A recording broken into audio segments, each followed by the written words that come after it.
Broadcasting from the spooky South Coast and around the world on Midnight.fm. This is Midnight Society. I am your host, Tim Weisberg. Whether it is the brightest of day or the darkest of night, wherever you may be, it's time to hunker down for the next 3 hours as we enter into a world of wonder and weird you won't hear anywhere else. And tonight we're going to be talking about one of the most strange and interesting cases you may have ever heard about, or maybe you've never heard about. We're going to get all the details, all the information about the Dyatlov Pass incident. And if you have never heard this story before, it is a rabbit hole of potential weird. It is something that is one of those mysteries where once you start, I don't know if you can stop. And that's what's happened with our guest tonight. We'll be talking with Teodora Hadjiyska. We're going to be talking about the Dyatlov Pass incident for the entire program. We're going to be finding out all the details, all the inside information, all the research that she has done over the past few years of putting all this together on her fantastic website, by the way.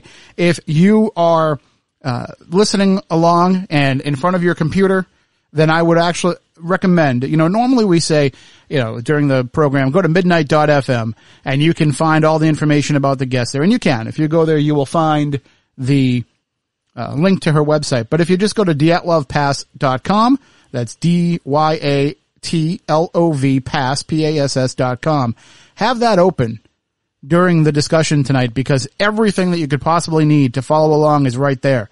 Photographs, journal entries, maps, information, all of that is right there as we talk about the Dyatlov Pass incident, which happened in February of 1959 when a group of 9 hikers were killed in the Russian wilderness under very bizarre circumstances.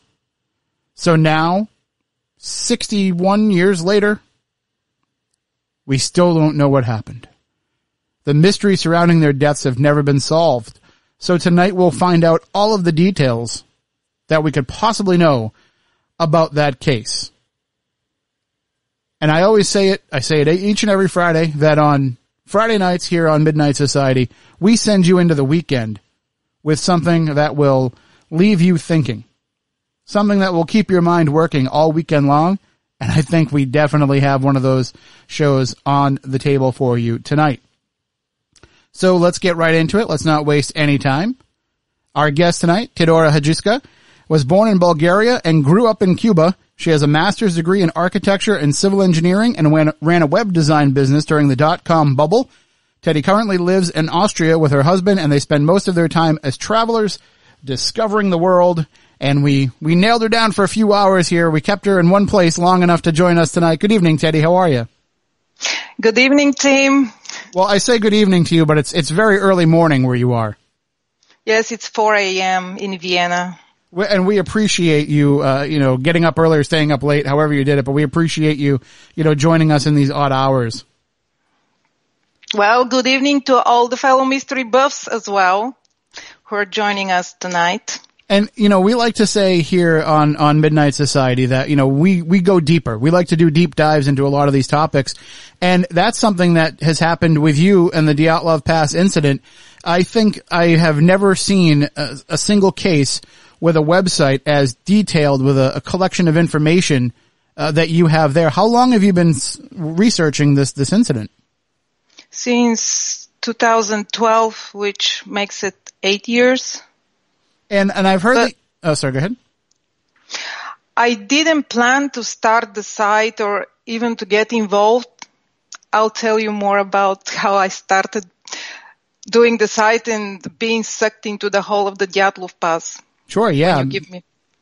It seems like I've heard little bits and pieces of the story, but it seems like, it was a very interesting circumstance that brought you to the case. Right.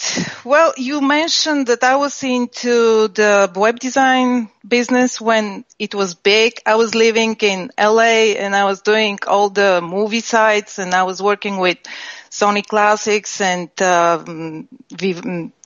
the time was Paramount Pictures and I was happy with my life, and then I went on a travel and I met somebody that had abandoned going 9 to 5 into an office and having a job, and he was a full-time traveler. So I said, why can't I do the same? This is how I joined my husband, Yuri Varushanov, and we started going places, mountains, and we developed this taste for volcanoes. So in one of our trips, we had this accident. Well, it's statistics. If you do a lot of risky things, you might actually be faced with the risk something to happen to you. So we had a nearly fatal car accident, which left me almost dying in Indonesia when we were going down from an active volcano, Karangetang. And I was with flail chest, broken scapula, with hemorrhaging, with the subdural hematoma in my brain, and I almost died, and I had to undergo several operations, surgeries, which started in Malaysia and then continued in Vienna. And during that time, when I was recovering, I saw a movie, and I almost forgot about it the moment it ended. But then Yuri said, there is a real event behind this movie, and it wasn't even called Dyatlov Pass, it was called the Devil's Pass. Mm-hmm. And I just read about Dyatlov Pass incident, and this is how it started. I was thrown into this information. It was so scattered. It's a Russian domain. I mean, the Russians know about this case. We have to peel it, slowly dig into the geological layers of information, because they have discussed this for many, many decades.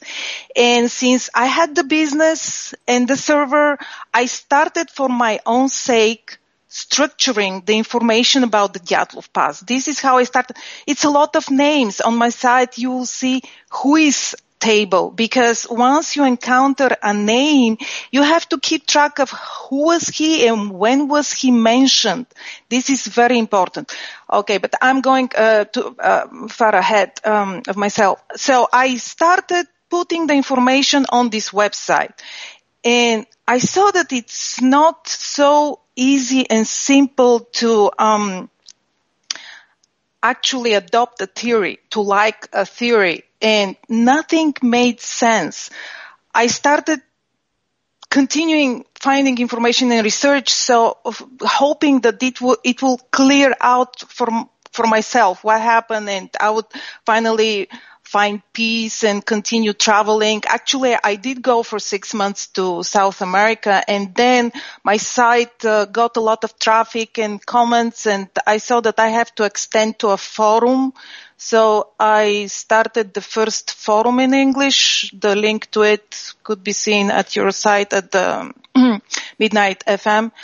And people from all over the world started asking for more information. But Google doesn't translate well Russian. And I'm in this unique position that I know Russian since I have been born in Bulgaria, and we're a socialist country. We were the little brother of the Soviet Union, so we learned Russian in school. My middle name is Anatolieva, so I know Russian and I know English since I have lived in the United States for 10 years and still having business there. And I was in this position that I was a mountaineer.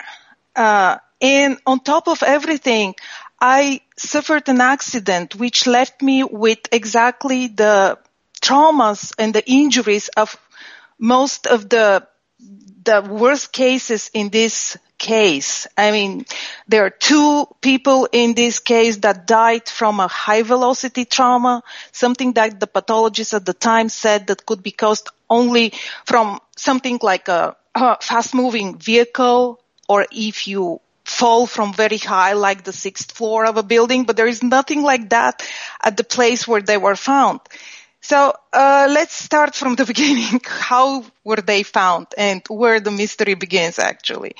Yeah. Should I go? In the timeline. But just real quick before we jump into the actual events of it, you mentioned that, these things seem like they were building toward you having to be the person that puts all this together. So before we even launch into all the details, do you feel like it was kind of the universe putting you on this path? Tim, it is. I have never had a physical response to any information like this one. I have flailed chest with 6 broken ribs, and literally my bones hurt when I'm closer to the truth. So I know that it was meant to happen because everything it's coming to me very easily. I mean, it's not that I don't do the work and I'm not putting a lot of time into this because I'm translating and publishing everything. So everybody can have a try to crack the case.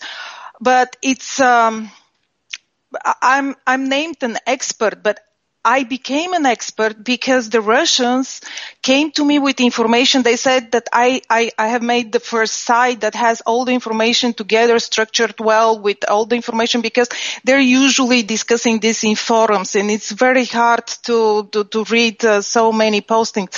So they came to me and we became friends. So the Russians are helping me a lot with their research, and I'm jumping ahead. So they're helping me. I'm translating and making it available on my site. It's not a one-person endeavor. I'm not alone in this. And I am so far ahead with the information and knowledge about the case because of the Russians. I mean, I really own them a lot of the site. And also, I went to the past last year. I want to mention that, and I want to extend my deep gratitude to Discovery Channel.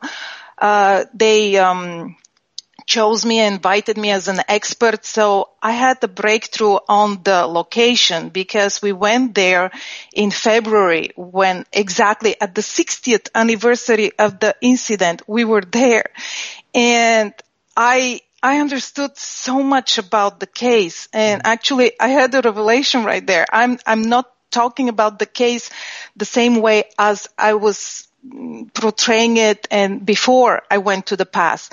And also the Russians came to me with a lot of documents that are not available in English, and I'm putting everything there. So it's on the past when Josh Gates, the host of the Expedition Unknown, when he was asking me question, I said, I know that because the Russian friends and sources gave it to me, and he said that I'm the conduit. So this is what I call myself. I'm the conduit between the Russians and the English-speaking world. But I'm amounting myself some knowledge, and I think that the Hegel's law about quantity becoming a quality finally kicks in because I have a better understanding of the case since last year. Right. And I've had that happen before where, I've looked into things that I have an interest in, and then you get the chance to go there and it changes everything. And you say, oh, I understand this so much better. And also you have a little bit of a sense of, I feel like I've been here before kind of, undercurrent to it as well.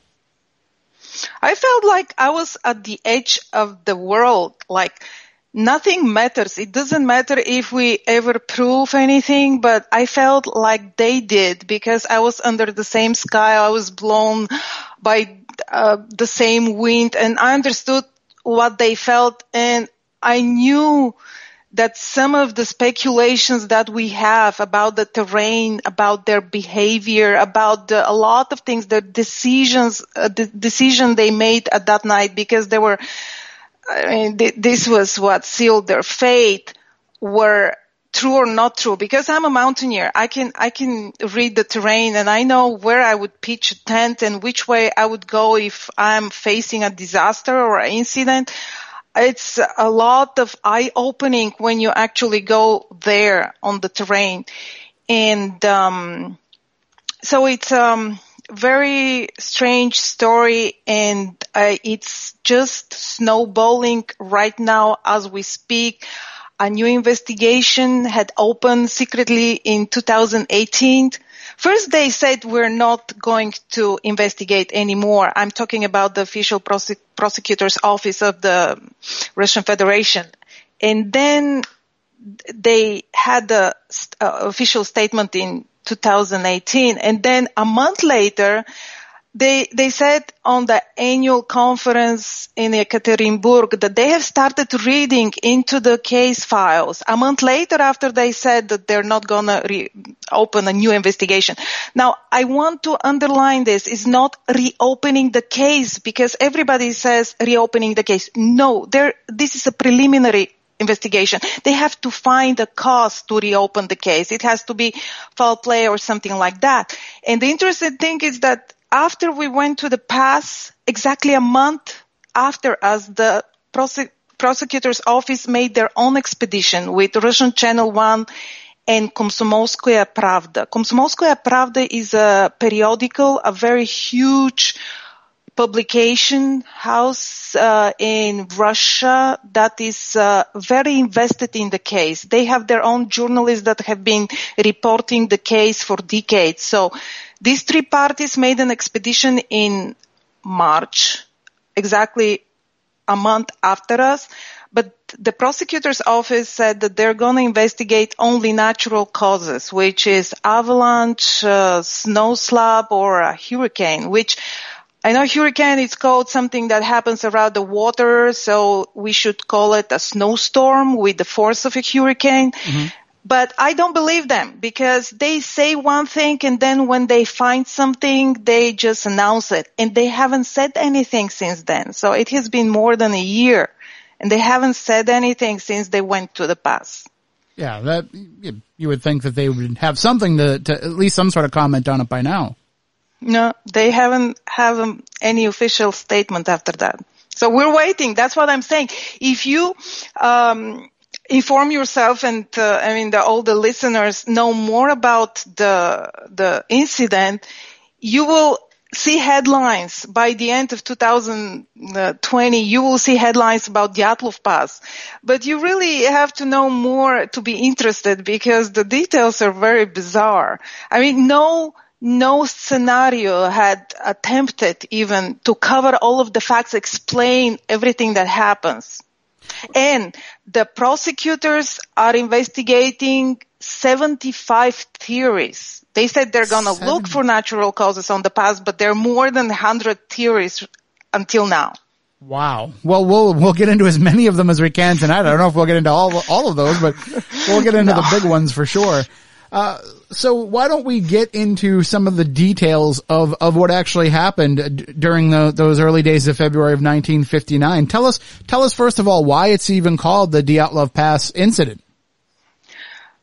There is no such a geographical name until now. We put it on the map as a Dyatlov Pass. If you look at the books with the passes in the Northern Urals, there is no such pass, but we call it Dyatlov Pass because there is a monument there. It's actually the easiest, more efficient way to cross from one valley, from Ospia River to Lozva River.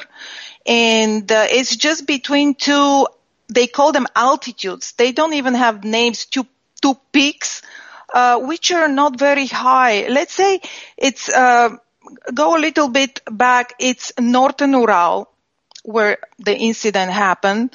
And Ural, I don't know if you imagine on the map, but this is, the common boundary. It's considered between Europe and Asia. Mm-hmm. So it's a very long vertical mountain ridge, which is 2,500 kilometers, which I believe it's something like 1,800 miles long. And it's divided in 5 parts. So we have south, middle, north, where the incident happened. And then we have subpolar and polar Urals. And, so this happened into the Northern Urals, which the whole Urals doesn't go above 2,000 meters altitude. So we're not talking about very high mountain ridges, but the weather, it's really, really bad. And they went in February, which is considered a winter trek. They're called ski hikers which is cross-country skiing, but not as a sports, but means of transportation. Mm-hmm. They were carrying all of the gear, everything that they will need for their 2-week hike, tent and food and stove. They have a very strange stove which was only for heating, and it was designed by the leader. So we're getting to the name of the pass. The leader was Igor Dyatlov. And this is why they named the pass, or presumably where they actually, we don't know if they went through the pass. This is another strange fact, that we don't know which way they went. I'm going to cover that. We don't know at the night when they died, when it happened, which way they took to the place where their final place where the tent was found. But we call the pass where they should be crossing over the ridge Dyatlov Pass.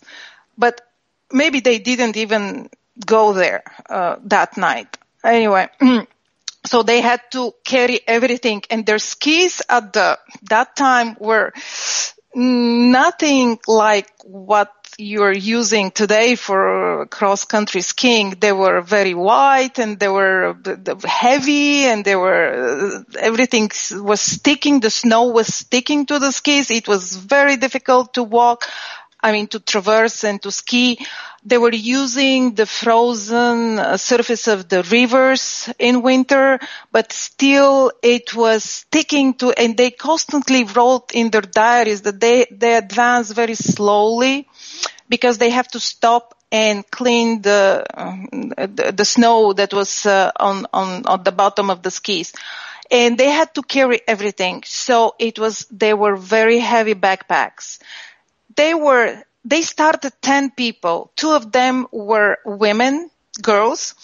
They're between 20 and 24 of age, with one exception. I want to pay a special attention to the exception, which I'm going to talk about later on, because he's considered a very mysterious later addition to that group. He's much older. He's 38. So, it's considered a category 3 difficulty trek because it's very resourceful and difficult to go in this wilderness without even decent maps. At the time, it was still the Cold War period, although it was the time of de-Stalinization, Nikita Khrushchev, but still there were not maps. And even the sports club where all these students, the hike was organized by the sports club. Even the sports club didn't give them too detailed of a maps. So they had to improvise at the villages where they were going through. They were talking to the forestry managers, to people there. They were copying, tracing maps of the local businesses that were having maps of the area. And even we know of the name Rempel, which was written at the back page of one of the diaries, and there is a speculation, who is this guy? Maybe he killed them. Well, he was just a forestry director who helped them with the map and told them where the boundaries of the forest, and it was very important for them where the forest ends because they needed wood to warm themselves and to cook. In their tent, the tent was so painful to imagine how heavy it was. To accommodate 10 people, they stitched together 2 tents. And we're talking about the very heavy materials. And the tents, when examined later, they said they were very old with a lot of patches. So they stitched this together. I'll tell you what, Teddy, we're going to take our first break here. We're up against it here. So why don't we do that? When we come back, we'll find out what happened once they started on this trek. So we'll take a really quick break, and then we'll return talking more about the Dyatlov Pass incident with our guest, Teddy Hadjiyska. Stay tuned. More Midnight Society coming your way here on Midnight.fm.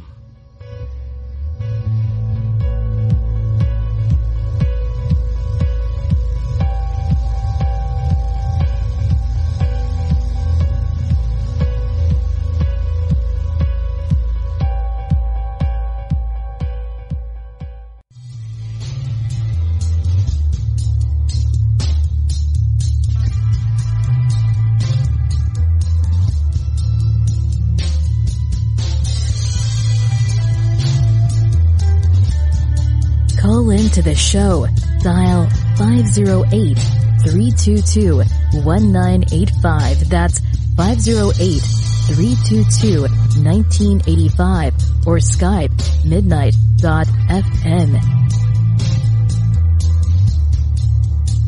And you are listening to Midnight Society here on midnight.fm. We'll take phone calls later, but I probably should have waited to hit that button. It's just force of habit because we have a lot left to cover here as we go on with our discussion tonight. We are talking about the Dyatlov Pass incident with our guest Teddy Hadjiyska.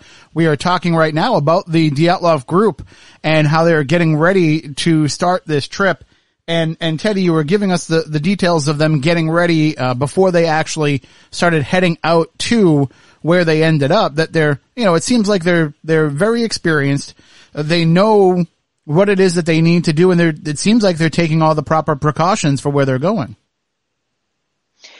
Yep, they had experience. They knew what are they doing. They haven't been to the area before, but they have been to winter tracks and they had the qualification. They were all members of a sports club of the Ural Polytechnic Institute, and they were very well assembled group. The dynamics and everything, they have been to tracks together before, and it was a lot of changes were in the composition of the group before they started, because some of them were not had to go to practice or take exams or prepare diploma works or something like that. So basically, I think they merged two groups, and the leader spot was available for Dyatlov to fill it in,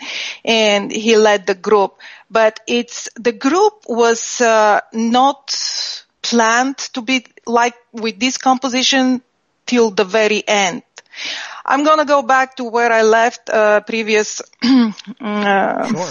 part of the conversation. I mentioned that there were two girls because one of them had to carry a lighter backpack because she was shot in a hunting incident. Actually, they were carrying a gun. Most of the groups that were going into the wilderness had to carry gun because they were expecting to encounter some animals and wildlife, and they had to defend themselves.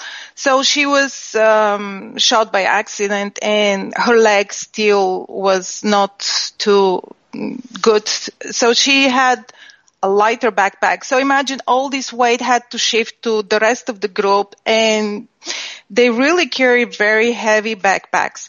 So their night... Okay, from Ekaterinburg, which at the time was Sverdlovsk, they started with 11-hour, I believe, train trip, which they changed to a bus, then to a truck. On the back of a truck, something happened which will possibly change the course of events. There was very windy. It was very windy, and the 10th member of the group got sick. His back acted out. He had this illness for a while. It's not something that sciatica, I think it's called. Mm-hmm. It didn't happen for first time on this trip. He knew about it. Every time he went on a trek, he checked the nearest where he could get help if it really got bad. So it did get bad. And at the last possible moment, he turned back with the sled that took the group to one abandoned settlement. This was the last point where they were seen by witness alive. And Yuri Yudin, the last member, the 10th member of the group, turned back with his backpack. They took some of his weight too, because they're like blankets and some of his like a vest.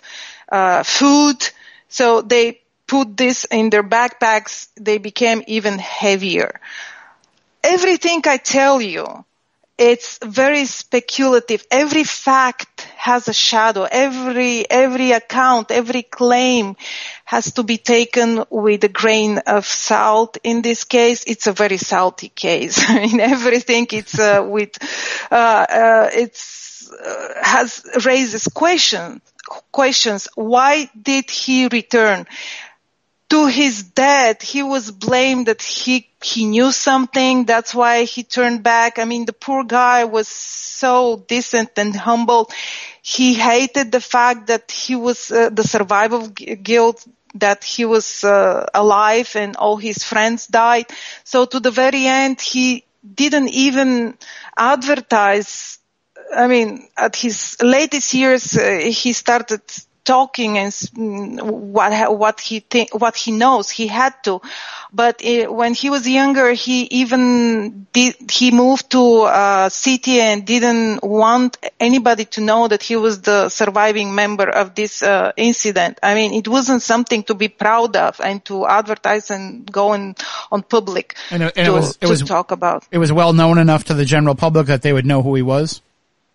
Oh, sure. No. He was, absolutely. He's a very plain, decent, guy. I mean, nothing mysterious about him. Just the fact that he turned back. But it wasn't for first time that his, back acted out. And it's so, if you look at the photos, you will see how sweet, their dynamics are in the group. They smile, they hug, they love each other. I mean, they're really happy to be in the mountain, to be doing this hike.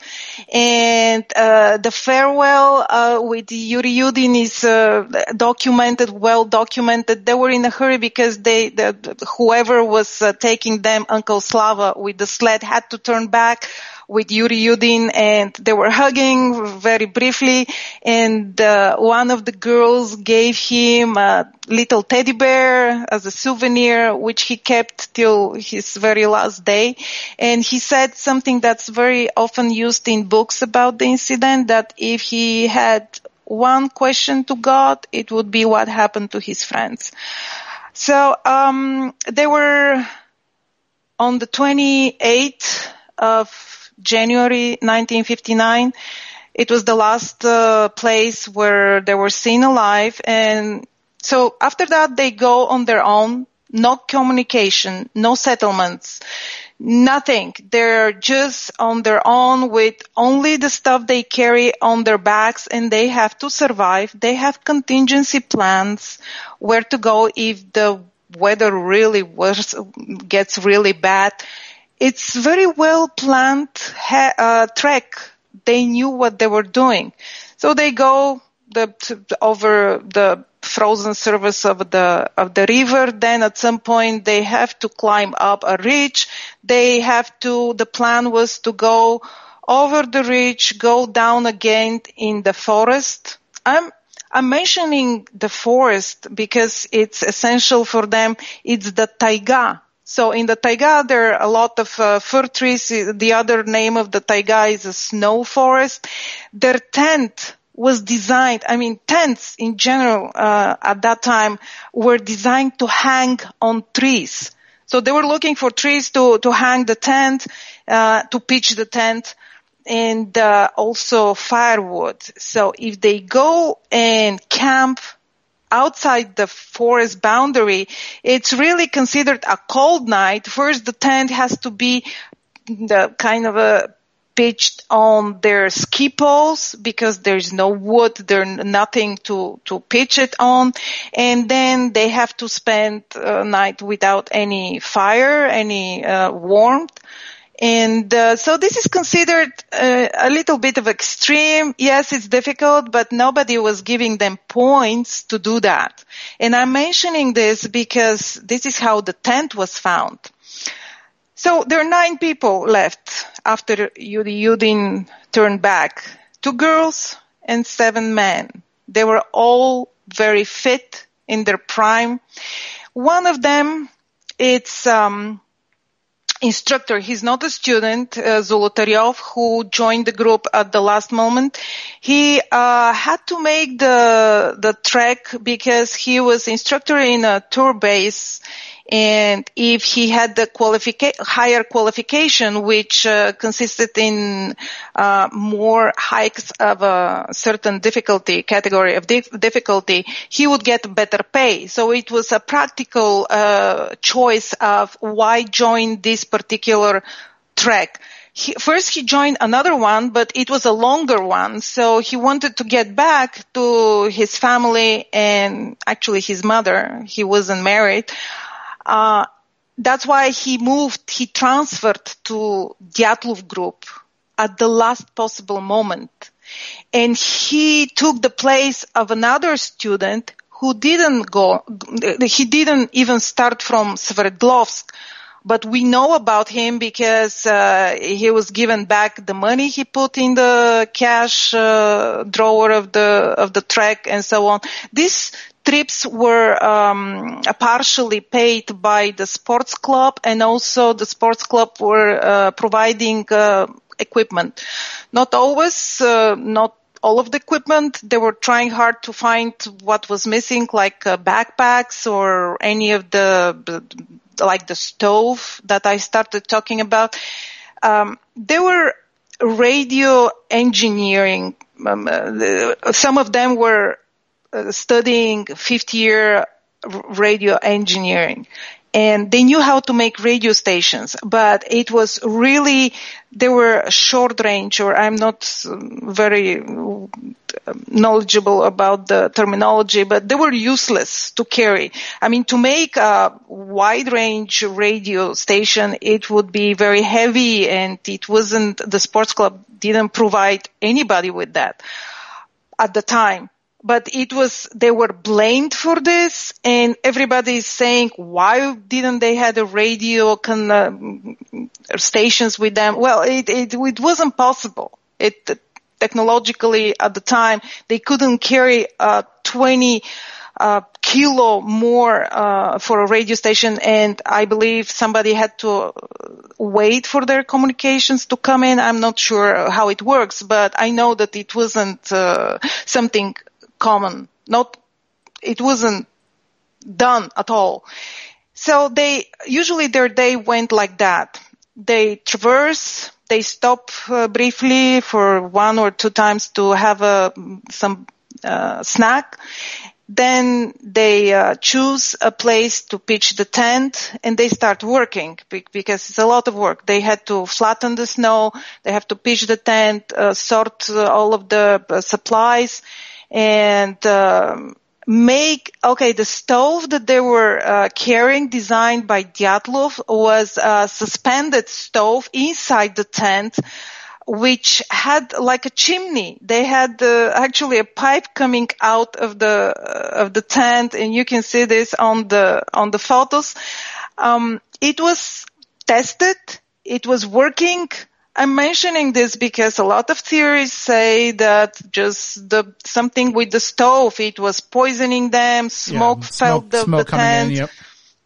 I could see that. Or something happening. like that. But that stove was used only to warm them. They had to dig up a hole and make a fire outside in the snow to cook. I saw this when I was in the northern Urals. This is how they actually do it. They dig a hole in the snow, and they put the firewood inside, so it's sheltered from the wind, because it's always windy. It's always windy in these places. That's not considered a bad weather. That's a common weather. There is no calm day. But sometimes just the wind is so strong that could be it's gonna take the tent and everything inside if it's on the top of the ridge. This was the first suspicion of the investigators, the way they found the tent. That was the first theory, that they were just sucked out from the tent by a hurricane, by a strong wind. Imagine what the weather is, if this could be the cause of a tragedy. Well, it wasn't the case, because the tent was still there, but it had big cuts in it. But let's go back. So they had to put up the tent, the stove, cook, and only then, when all the food is ready, they sat down, and if there was still light, they wrote in their diaries. This is very important because they would not waste a light of their headlamps or something. They had flashlights, actually, Chinese flashlights. They wouldn't waste the batteries because they're heavy to write in their diaries. So we judge when did they die by the last entries in the diaries. This is very important. And they were doing that only after all the work is done. Then they go to bed.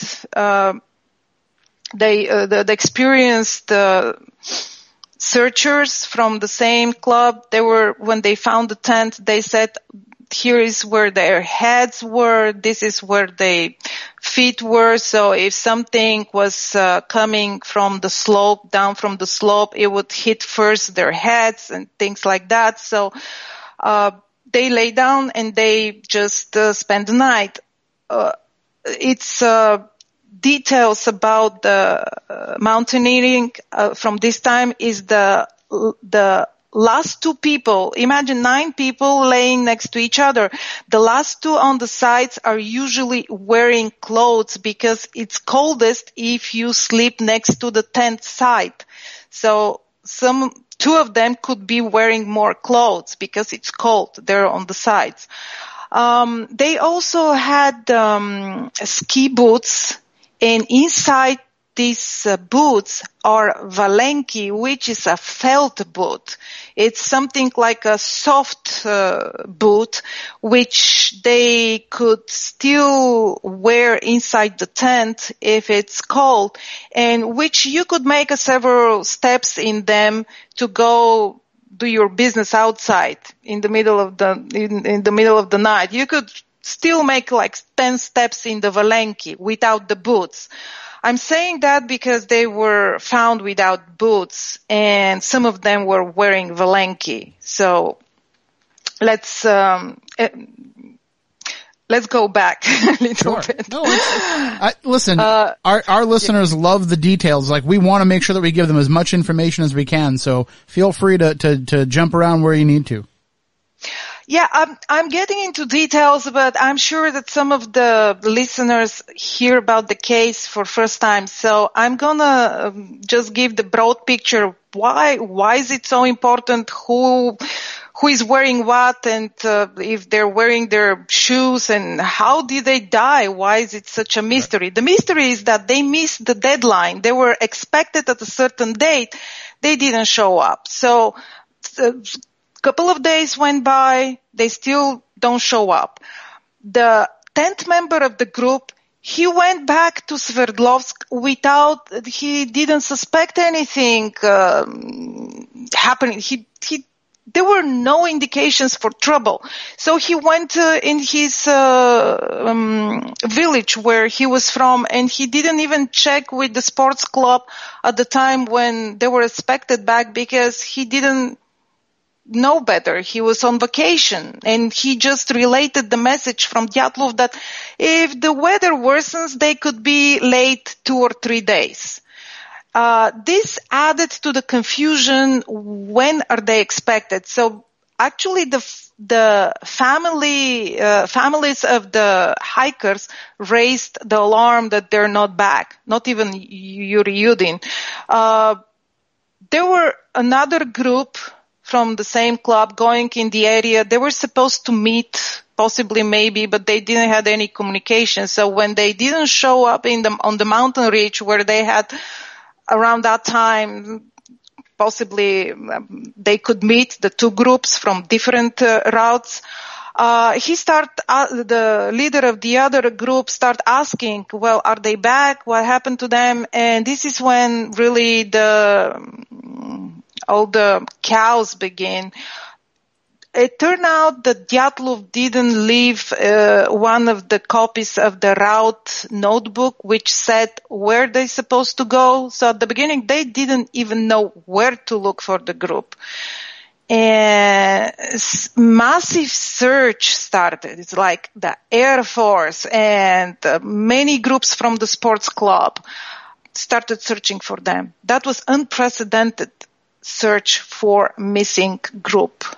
And Well, 3 weeks after they died, later on I'll tell you why do we think they died on the night of the first going to the 2nd of February.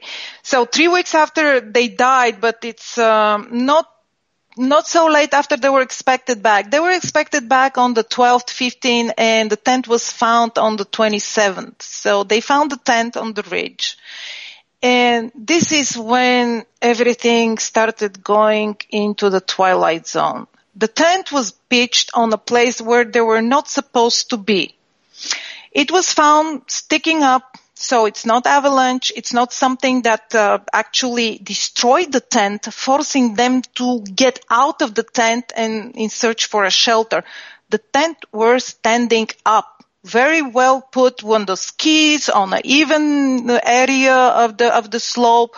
Like they really took their time to set it up properly. The tent was cut, big cuts like doors. It turned out to be from inside. So they didn't have zippers at the time. They had toggles. But the toggles were, some of them were unfastened, but it wasn't so difficult to just move. They had like a sheet, like a curtain to fend off the current, the draft. They didn't use the entrance of the tent. They cut it open from inside. Okay. You would say, well, it happened. Something scared them. They thought there is avalanche, some cracking of the snow. They had to get out very fast. Yeah, but then we see footprints, which are, because of the weather. I made an experiment myself. We went to the mountains in the Alps and we just traversed in some place where it's unpopulated. Nobody goes there. And 3 weeks after that, because of the sun and the wind, we saw our tracks, our footprints embossed. They're sticking up like pillars, a little bit, like 20 centimeters or something.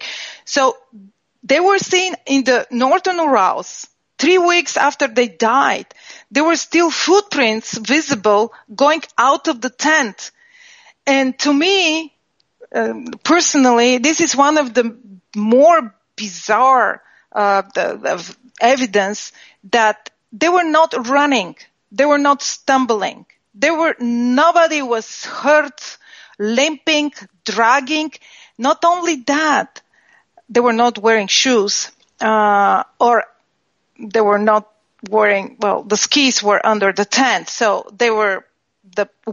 some of the witnesses say that you could see that they were wearing socks, and they were found in their socks without shoes. But the most strange thing is that they were not going one after another. If you go into a deep snow, the first person makes the tracks and the next one follows in that person's tracks.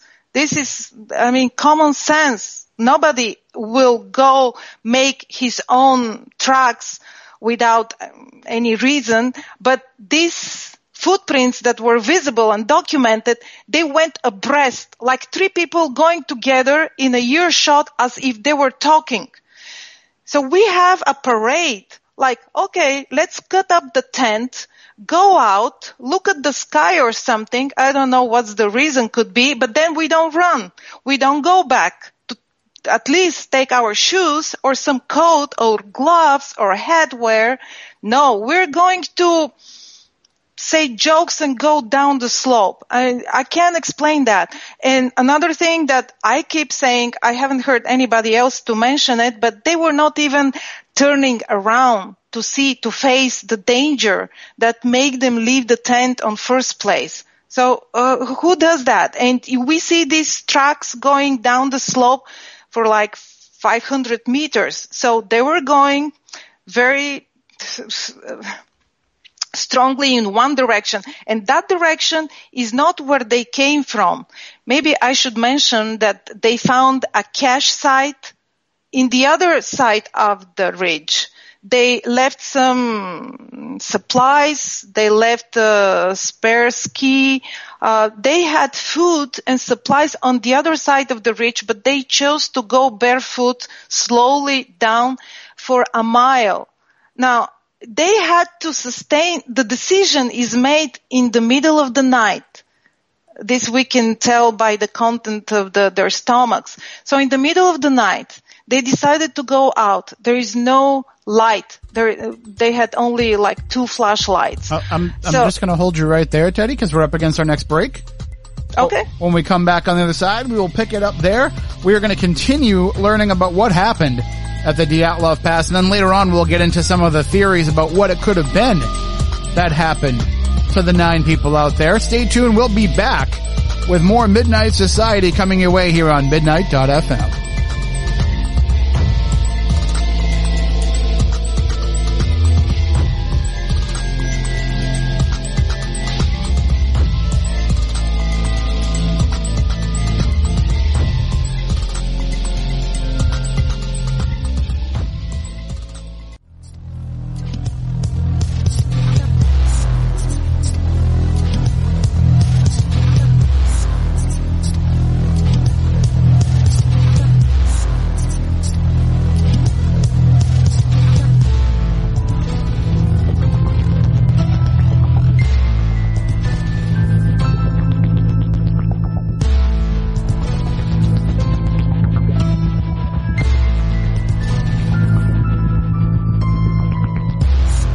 Welcome back into Midnight Society here on Midnight.fm. Tonight we are talking about the Dyatlov Pass incident with our guest Teddy Hadjiyska. And before the break, we were, as Teddy is taking us through what happened in the area that is now known as the Dyatlov Pass, you had mentioned that they had a second site, like a cache where they had saved a lot of extra supplies and, you know, kind of had all of this stuff in a separate area. Correct. And the location of this cache site, it's also controversial because we have to look at their original planned route to see if, because they were supposed to go back and pick up their supplies on the way back. So on which side of the ridge should they put the cache, leave the supplies? It was the cache site was supposed to be on the other side of the ridge, where actually they went down to die. So the reason why they left it before they went up on their last location of the tent is that they encounter very strong winds, and they put down this in the diaries. Actually, the last entry of the group diary from Dyatlov himself says that it was very hard to walk. It's a lot of wind. He actually wrote down that the wind is as if from airplane engine, as if you stand behind the engine. And it was very hard to walk with the skis and the backpack, so they turned back. That night, when the incident happened, they were supposed to be on the other side of the ridge and leave the cache site there, but they couldn't make it, and they decided to leave it on this side of the ridge. So this is normal practice to make their backpacks lighter to go to their final destination, which is supposed to be like 2 days trip. They had supplies for 2 days. They were going to Torten, let's mention that. That was the last destination to a peak that is not very high, but as I said, the weather is very, very difficult to do in this area. And Otorten this is where the legends start now. Because of the case, they say that Otorten means in the local language, indigenous people, Mansi, that means don't go there. I want to start to say it right from the beginning. It doesn't mean that. That's okay. The original Mansi name of the peak is Goose Nest. And they have this legend that because of a flood that flooded the whole earth, only a goose nest survived because it was on the top of the mountain. Actually, Otorten is a distorted name of another peak that's close by and not that tall, which is also called Otorten and means the windy gate or something like that. Has something to do with wind. And the local people were calling everything with very practical names. And the location where Dyatlov group died, it's the nearest peak in the mountain is called Kolatse.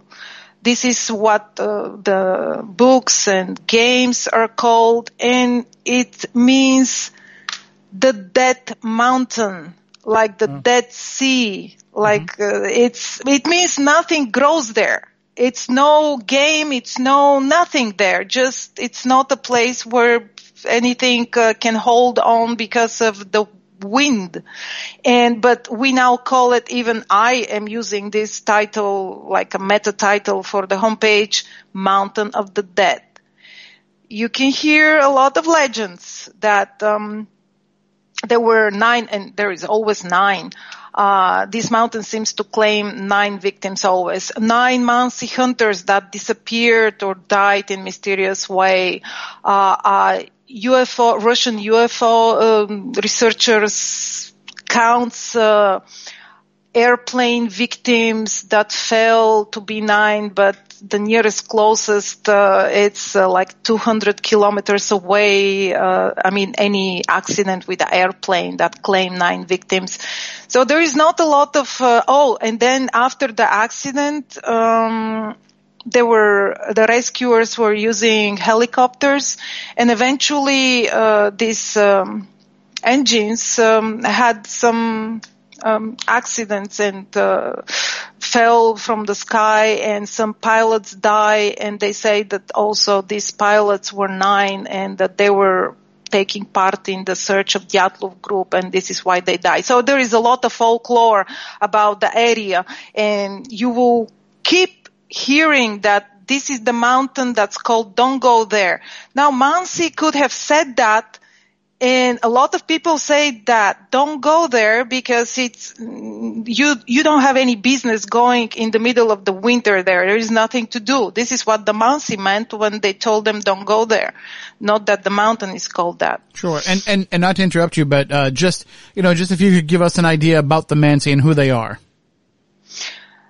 Tim, please do interrupt me because I tend to be carried away. Mansi are the indigenous people that live in the area, and there is a wild speculation that if they live there, they must be at fault for what happened to the group. They tend deer, they're hunters, and they live from deer, and they look like, if you have never read about tribes of this nature, they look like Eskimos, but they're not Eskimos. They just wear these big cloaks made of hide of skin, animal fur, and they just keep to themselves. Of course, everything that the civilization does to indigenous people like this is affecting them. Like, if you give them alcohol, they drink a lot. And even now, as we speak, there is a scandal that Dyatlov Pass is in the center of. Everybody that goes to Dyatlov Pass nowadays goes through a hut, which is called Ilich hut or base. We went through there. This is the closest building before you climb over on the ridge to go to the pass. And now they want to build a complex with restaurants and a lot of things. A businessman wants to do that. And the local Mansi oligarch or something that represents the Mansi, Valeria Nyamov, he says, don't do that because they will forget to hunt. If you give them jobs at restaurants, it's going to happen like the Indians and their casinos. They're just going to forget and abandon their habitual way of living. they prefer to have it easy. If you have warmth, you have alcohol, you have easy jobs, they'll forget the hunting and everything. It's not left much of the Mansi. But this is the local population. And they tend, you will see in a lot of photos from the cameras of the group, they carve signs on the trees, which, if you don't know what they mean, could look very mysterious. They usually say who passed there and what was he hunting. Sometimes they put down how much they hunt. If you see anything that you can read, like a year, I believe on one of the photos is carved a year, that's not done by the Mansi. They never carve any in Cyrillic or leave alone Latin or numbers. They have their own signs. And they're still Mansi. I met some of them. They really don't want to discuss the incident. They know nothing about the incident, and they were the first ones to blame about it.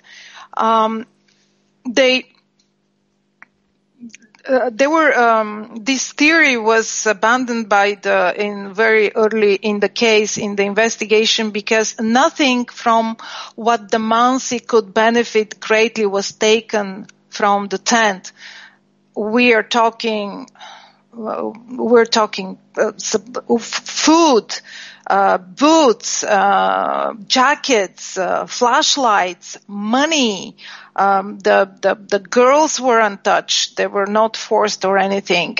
No one will leave any of this in the tent. Knife, tools, skis. If the Mansi had anything to do with this, we wouldn't find any traces of them because they could take care of any evidence.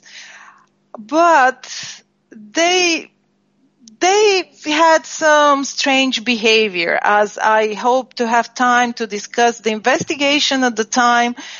Everybody that was involved in it had a very strange behavior, as if either they were covering something or they really didn't know what they're doing. So the Mansi are still there. They don't want to discuss the case. And the Dyatlov group did not meet any Mansi. They didn't have encounters with the Mansi. They only discussed that they see traces of them everywhere. That's even a quote from one of the diaries. Mansi, Mansi, Mansi. And that would make sense. I mean, you would think, they're in their area, so of course they'd see signs that they had been there. Yeah, tracks, and they had a lot of hunting sites, like they were having a rest spots, and carvings, and ski tracks. One thing that's important for the case is that you could tell which ski tracks are left by the Mansi because they had wider skis.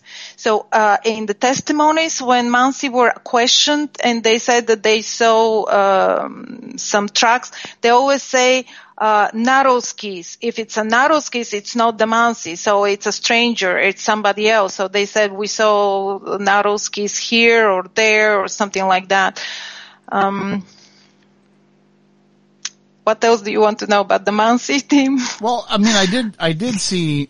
Well, maybe we'll save that for the theories toward the end. I don't want to bring that in there now. Okay. We'll get into that a little bit later on. So let's just get back into the part of where the group was at this time. Yeah, so they're going down the slope and they keep this direction for a mile. So if you're scared or there's something you chase or something is chasing you, you could just stop in 20 minutes or an hour. They had to be walking at least more than an hour to reach the forest where they were found. Then if we consider that they were affected, but some kind of poison, delusion, anything, they would stumble and go apart or get confused or get panicky. But it seems like when they reach the forest, they had a very good plan how to survive the night, because they made a fire. They cut branches with the knife. Then they dug a bivouac, a hole in the snow. They put branches at the bottom. They made a flooring. They put some clothing there. There is a lot of activity in the forest, and I can't even believe this activity was done during the night, because I have to mention that the flashlights were left on the way. One flashlight, very strangely, was found on the top of the tent, but not only that, and it was working, in a working condition. Below the flashlight was 10 centimeters of snow layer, but there was no snow on top of the flashlight. That was weird. Mm-hmm. Then the second flashlight was found midpoint on their walk down, like in the middle of this going down a mile. As the second flashlight was dropped, and we don't know if it was on or off. The only thing we know is that when they switched it on, it was working, but nobody noticed if it was, well, it should be off, otherwise it wouldn't survive for 3 weeks. I'm not sure if I'm not confusing the two flashlights, which was in a working condition, but sure. I'm pretty sure that the midpoint was not working. It's on my side. So, because some people said that when they were going down, they left that flashlight as a beacon to go if they tried to find the tent. So the midpoint was drained from juice. So they don't have flashlight. They go down to the forest, and then they start some activity without any light in the middle of the night. They make a fire, they cut branches, they dig a hole. It looks like they're gonna at least make an attempt to survive the night. Well, I have it, and here is another very strange side of the incident, is that they're not wearing their outerwear. They're in their underpants. They're clothed the way you spend the night inside the tent, as if you're awakened by something suddenly. And imagine even in your sleeping bag, although they did not have sleeping bags at the time, they were just having blankets. And you're rushed out of the tent, you flee down, this is what you wear, the clothes that you sleep in. But then they start dying. So the first two corpses were found next to the fire they did. The fire burned for half an hour, and then it just died down as if no one was attending the fire. They had the logs. They could just push the log further into the fire and it would keep burning, but they didn't. So they found two frozen bodies next to the fire, but not in a pose, not positioned in a way you would imagine somebody they were with their hands extended above their heads as if somebody was dragging them and positioning them this way. And their clothes were all ripped off, like they found pieces of their leggings, of their underpants and everything. They were naked.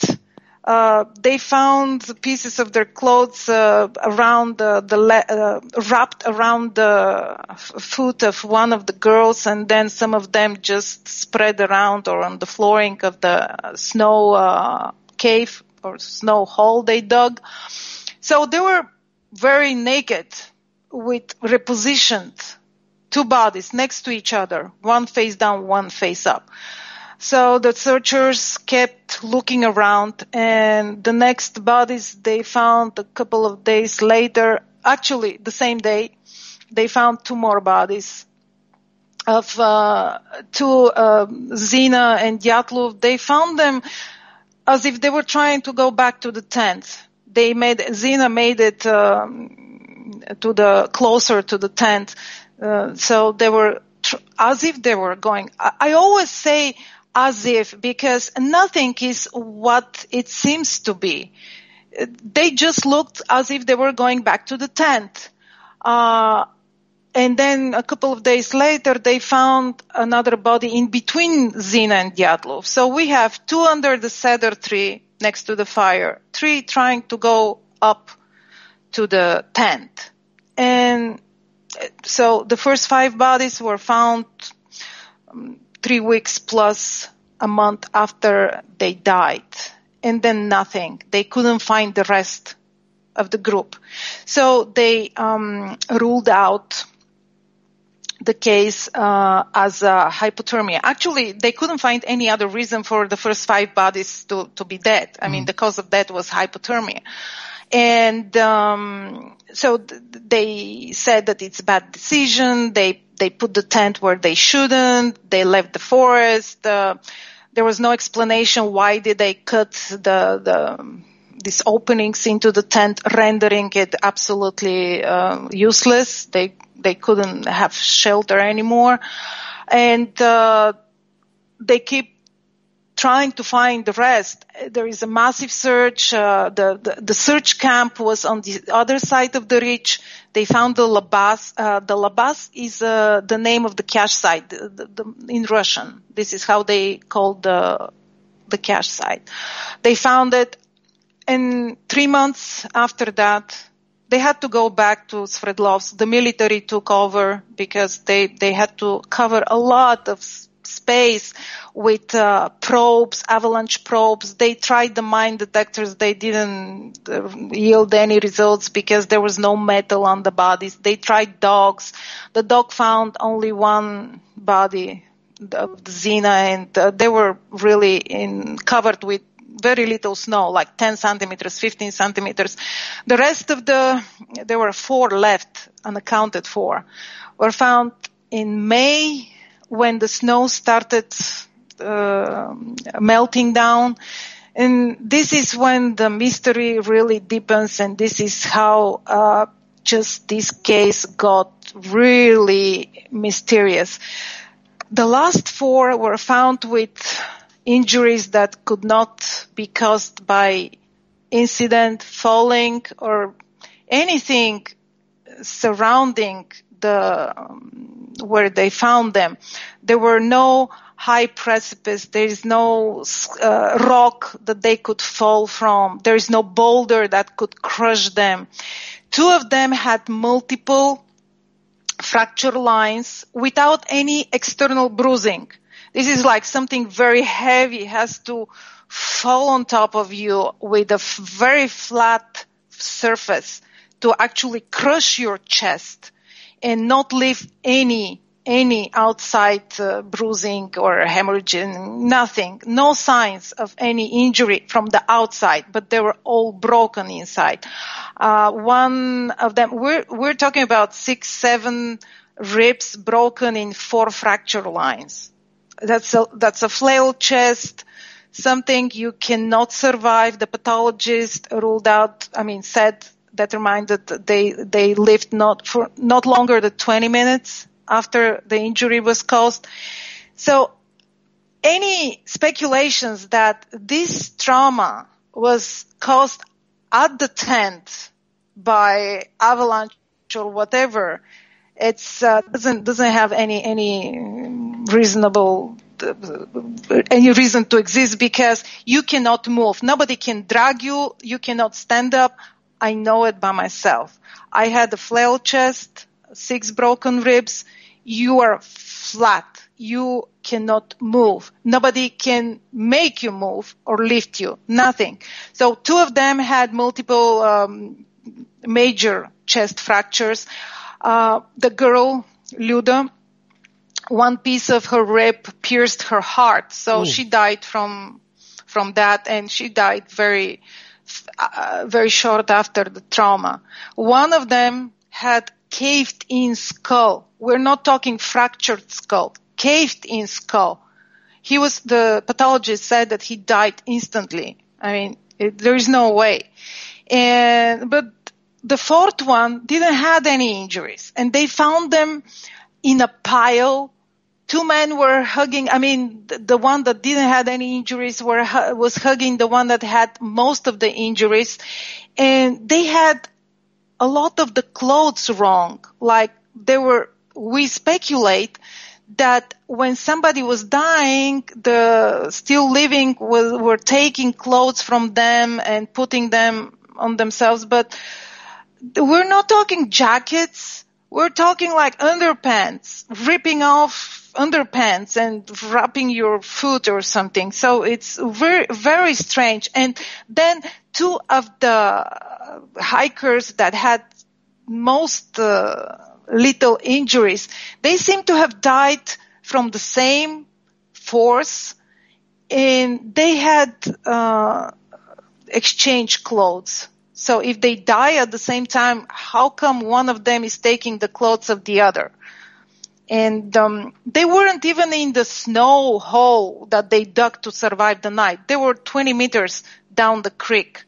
And it's not very probable that the water washed them down because of the positions they were in. They were all like clinging together.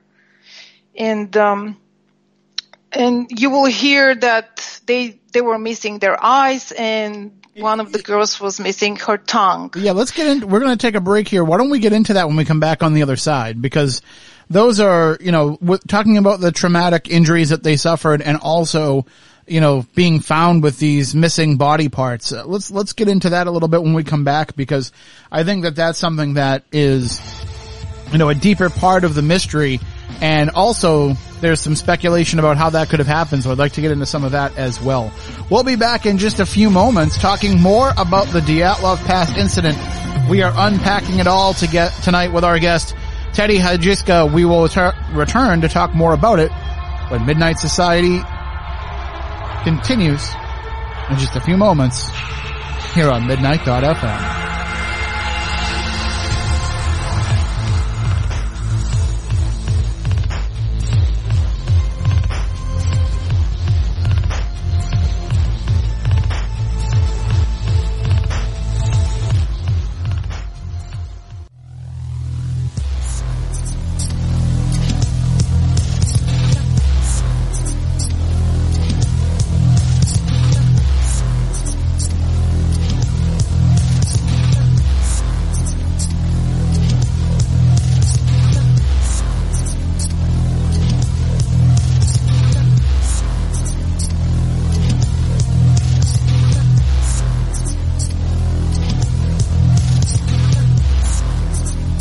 Welcome back to Midnight Society here on Midnight.fm. We are continuing our discussion tonight with our guest, Teddy Hadjiyska, as we are talking about the Dyatlov Pass incident, and we are discussing some of the injuries that were suffered by members of the group. We talked about some of the trauma, which, as Teddy said at the beginning of the discussion, kind of, the type of injuries you would expect to see in a car accident, as a result of being hit by a car, even though there's no car hitting them out in this area. And certainly not only would that not happen, but there's no sign that it happened.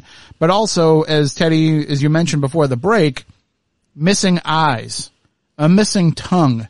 These are the kind of details that only makes this story even weirder than it already is. Yes. I'm mentioning this because everybody is repeating it as a part of the case. They even start with that.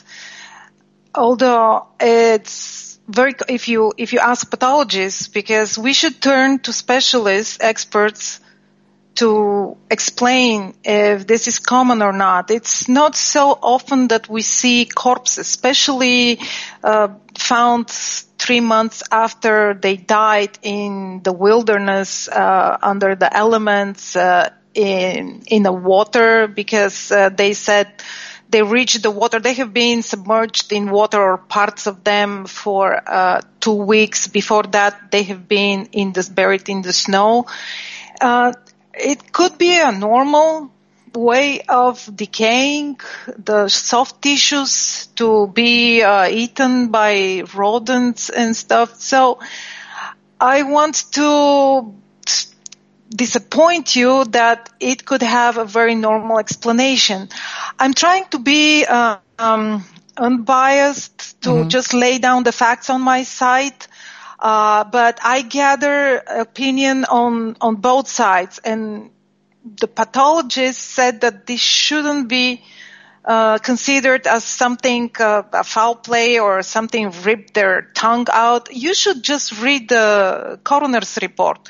It says missing tissue or something like that. It doesn't say that it's cut, clean cut or ripped out. It's just missing. And, that's not the weirdest part of the case for me personally. Okay. But are there other cases that you're aware of people that might have been, found dead out in similar conditions where they might have had similar things happen to them due to, predatory animals or whatever else it might have been that caused it? There is a pathologist, a modern pathologist, Tumanov, who is very familiar with the case, and he's often present in TV shows, radio shows, and he actually took part. He was a member of the expedition of the prosecutor's office. I think Komsomolskaya Pravda is inviting him as an expert. And he repeats this all the time, that this is normal for bodies to be, when they were found in the open, the missing. These are the tissues that start missing first. It's a normal way of decaying of a body that's left outside. Well, that does also lead to another question, though. Why one and not all? The missing eyes, you mean? Yeah, and why would only one have a missing tongue and not another one? Well, they were positioned in a different way. She was having her, to start with, she had her mouth open and her face in the water. Yeah, that could make a difference. Yeah. And she wasn't the only one with the missing eyes. It depends if the rodent finds you face up or face down, I believe. And there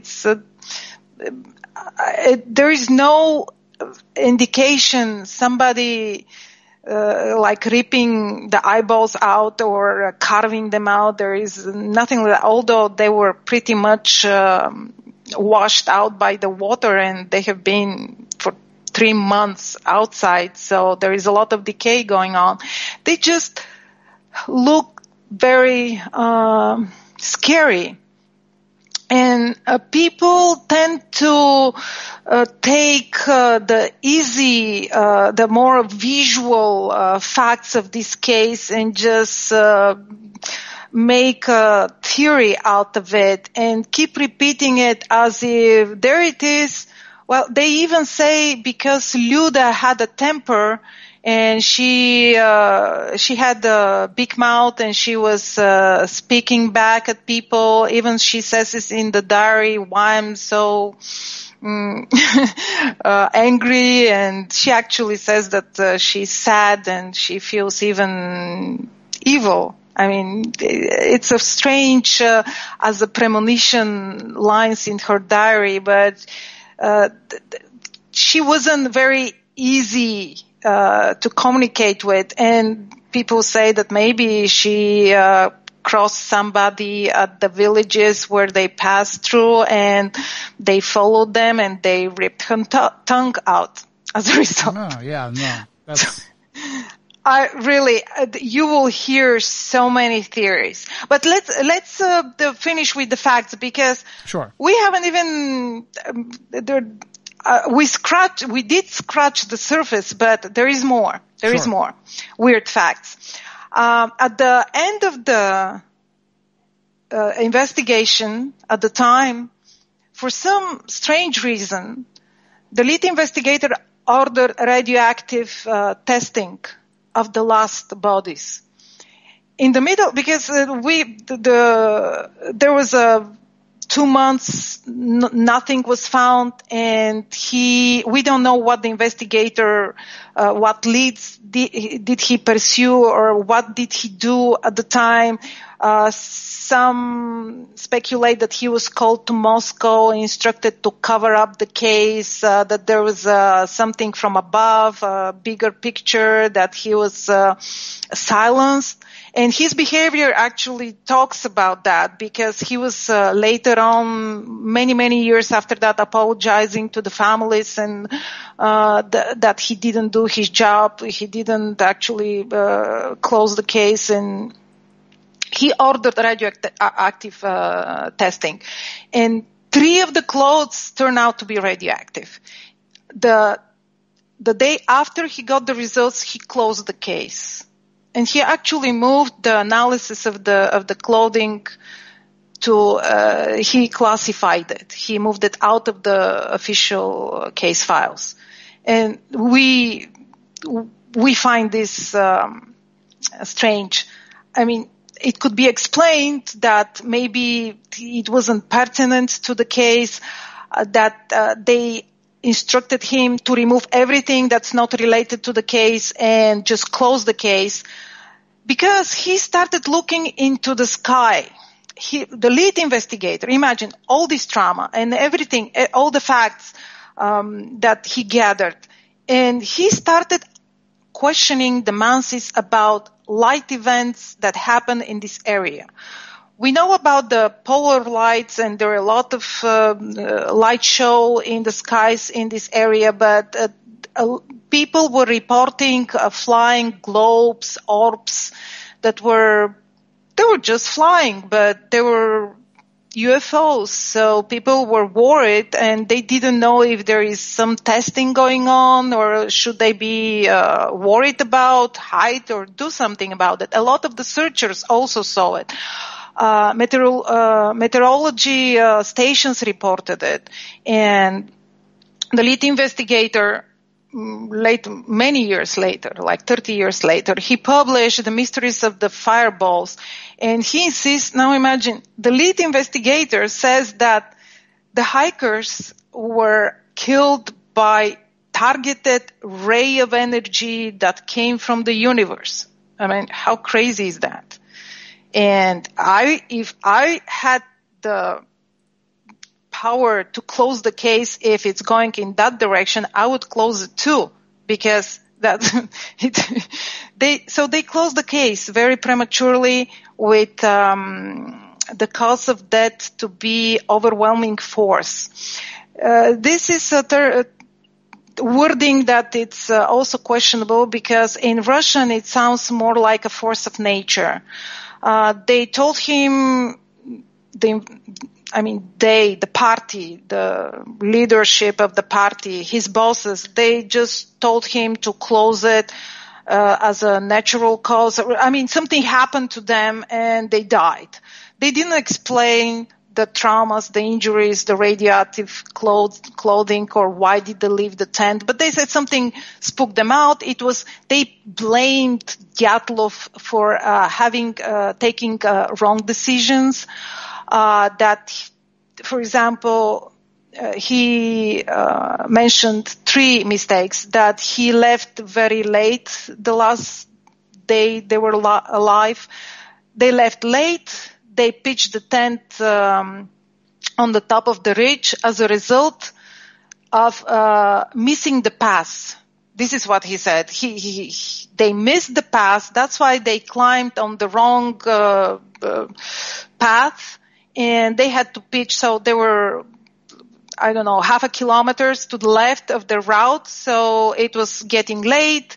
And judging by the last photos of the cameras of the hikers, it was getting 5 or 6 in the afternoon. They didn't have much light left, so they decided to pitch the tent. So it was the wrong place.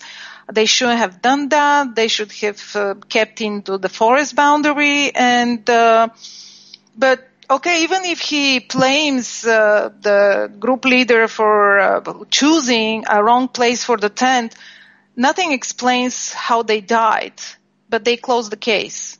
And because there is a lot of public pressure, I would think including because the rest of the world, not just the Russians, started talking about this case because it was unknown. There was nothing in English about the case when I started looking into it. I mean, the case files were not translated. You didn't even know where to look for them. Everything was just articles explaining the case in 5 paragraphs with a lot of advertising and just pitching a theory. Okay, UFOs, Yetis. Oh yeah, Discovery Channel. Their first movie was that Yeti killed them. This is one of the theories that is going strong. Why? Because in one of the photos there is a outline of someone fuzzy, not on focus, that looks like a Yeti. That must be the Yeti that killed them. There is another also detail that contributes to that theory is, this is important what I'm going to say now. The last document that we have dated from the group is from the 1st of February, and it's, we call it, I translate as a combat flyer. The Russians in the socialist time, they used to have a propaganda flyers. Usually they were sticking them on walls so people can read them. And they had this as a joke written, they call it Evening Kotorten, which is like a newspaper, like a combat little newspaper, and they had jokes. And one of the jokes was that we're in the area where Yeti lives. Okay, Discovery Channel takes this joke because everything else on this newspaper is about love, is about the birth rate amount, the hikers is increasing. It's about the homemade sled done by engineer Kolevatov is good only to in the train or on the bus, but it doesn't work if you have to pull it. Things like that. Or how many, the Armenian quiz, how many hikers can survive under one blanket, something like that. And one of the jokes is that we are in the place where Yeti lives. Oh, that must be a documented like statement that they saw Yeti and it's after them and it killed them. So right. I mean, it's kind of the sexy theory, you know, if you're the Discovery Channel, you know. No, but then they did much better Expedition Unknown. The episodes that Josh Gates did were really informative, and he left the open ending. Like he said, well, at least we don't believe it's these 10 theories, but we don't know what happened. So we need more information, X factor, something to bring more light on the case. So they also had good movie, Discovery Channel, which I was invited to. So I have to say that I'm very pleased. But this is, I was saying that before I translated the case files, and I have to mention that a week ago I published the classified volume 2 of the case files. And this is what the prosecutor is waving at their public appearances, that they're reading the classified files. And you have them. You have transcribed them in Russian, in English, everything scanned. You can have all the information you can take on the case, and I can say it from the bottom of my heart that the more you read, the weirder it gets, because there are discrepancies, there are conflicting testimonies. The same person is changing, it's saying conflicting facts or information. Or for example, one of the facts in the investigation which troubles me is that at the location when they found all the dead bodies, it's a fairly small area. The cedar tree under which was the fire had the branches broken up to 5 meters high on the side of the tent. And we think that somebody climbed to look in the direction of the tent to see what's going on or something like that, but he couldn't see anything because it's dark. But let's say if there was a source of light, maybe they could see something. And then he fell. They saw skin of the hikers in the bark of the tree, and so it fell. Some of the branches broke. Some of the branches were cut. They were not found close to the cedar tree. They were found some distance away. And a lot of other trees were cut. But they never found the knife. In the protocol of the items that were found at the location, there is a sheet of knife. How do you call it? The thing that you put the knife in, right? Oh, yep, so, the sheath, yep.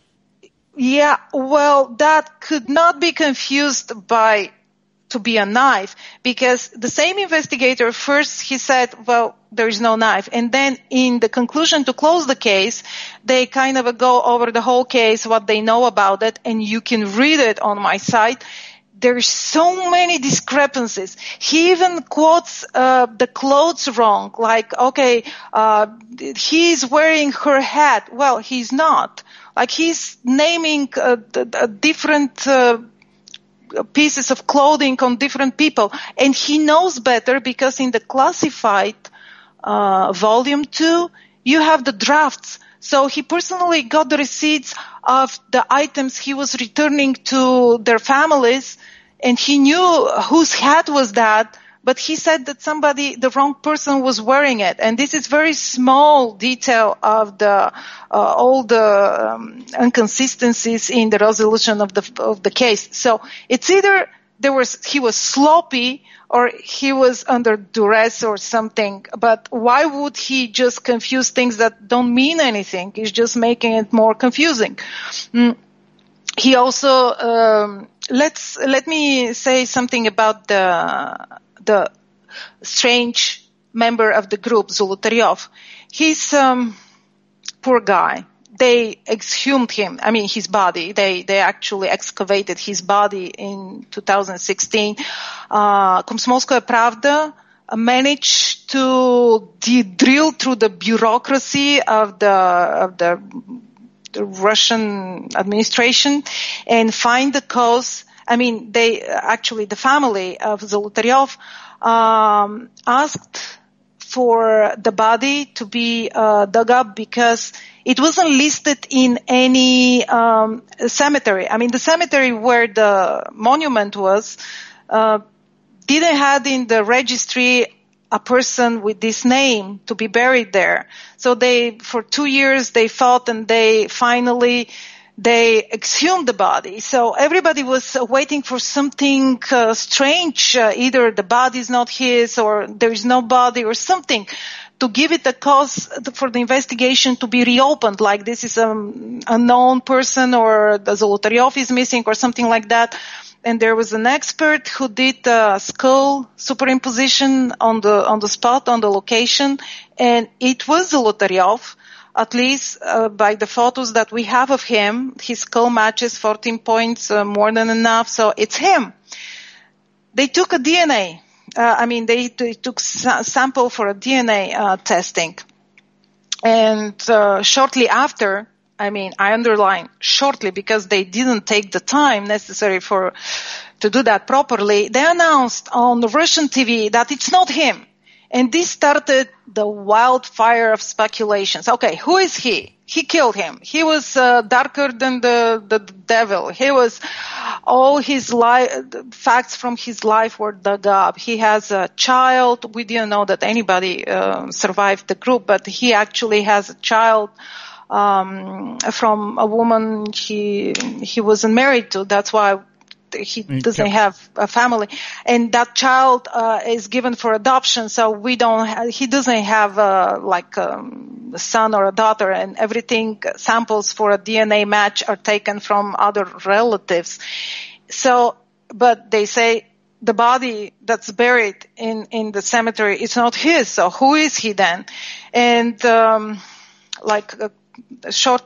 couple of months after that, the central lab of the Russian Federation made the test, took the time, made it properly, and said, no, it's him, but we still cannot rule out his brother, who was a German spy and went missing during the war. So there is not one particular detail in this case that doesn't drag more mystery to itself. So now, who is his brother? And the Zolotaryov was a KGB agent, that we know. So maybe to survive the shame and the pressure of his brother being a traitor, he had to be enlisted. And so what was he doing with the group?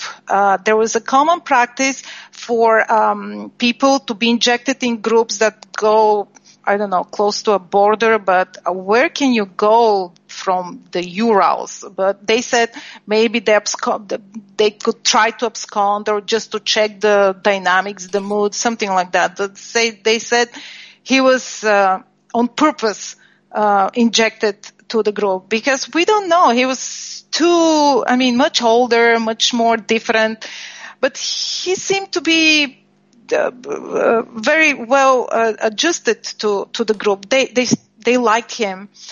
At the beginning, they were a little skeptical about the conflict in the leadership of the group because Dyatlov is supposed to be leading the group, but this guy is much more experienced. I mean, he has under his belt, he has a war, he survived the war, which is by itself is a miracle.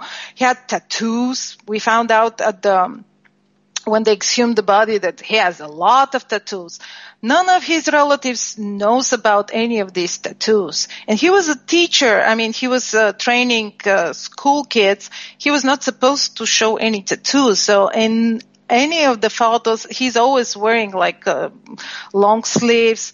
Then they say maybe the photos we see of him is not him, that they replaced him during the war, and that's a completely different person because the photos that they did the skull superimposition was after the war. So who really was he? But his mother saw him, and she has in the classified volume 2, there are heartbreaking letters from his mother that she's requesting his camera to be returned. And the camera, when I mentioned the camera, Zolotaryov is a very bad photographer, but they found a camera around his neck of the body. So he didn't have shoes, but he has a camera around his neck. And it's a camera. Yes, Tim? Yeah, that's very interesting. You're gonna not grab your shoes when you're running in a hurry or not, as we'll get into, but you leave your shoes, but you grab your camera. That seems very odd. But we're gonna take our next break. We can get into that and so much more when we continue on with our discussion with Teddy about the Dyatlov Pass incident. And a little bit later on, we can open up the phone lines. We still have a whole bunch of stuff to get to, so I want to try and make sure we can get all the information in before the end of our discussion tonight. Stay tuned. We'll be back with more Midnight Society in just a few moments on Midnight.fm.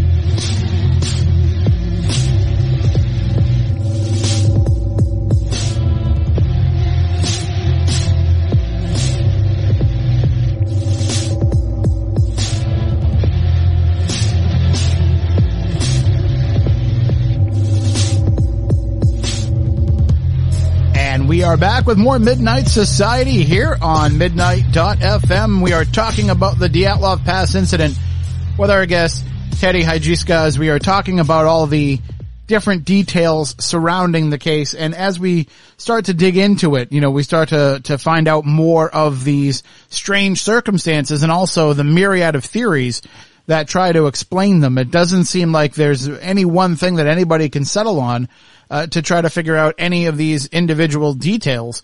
And you had mentioned, grabbing a camera before grabbing your shoes as you're running out of there. And I had mentioned, that you're running out of there in a hurry.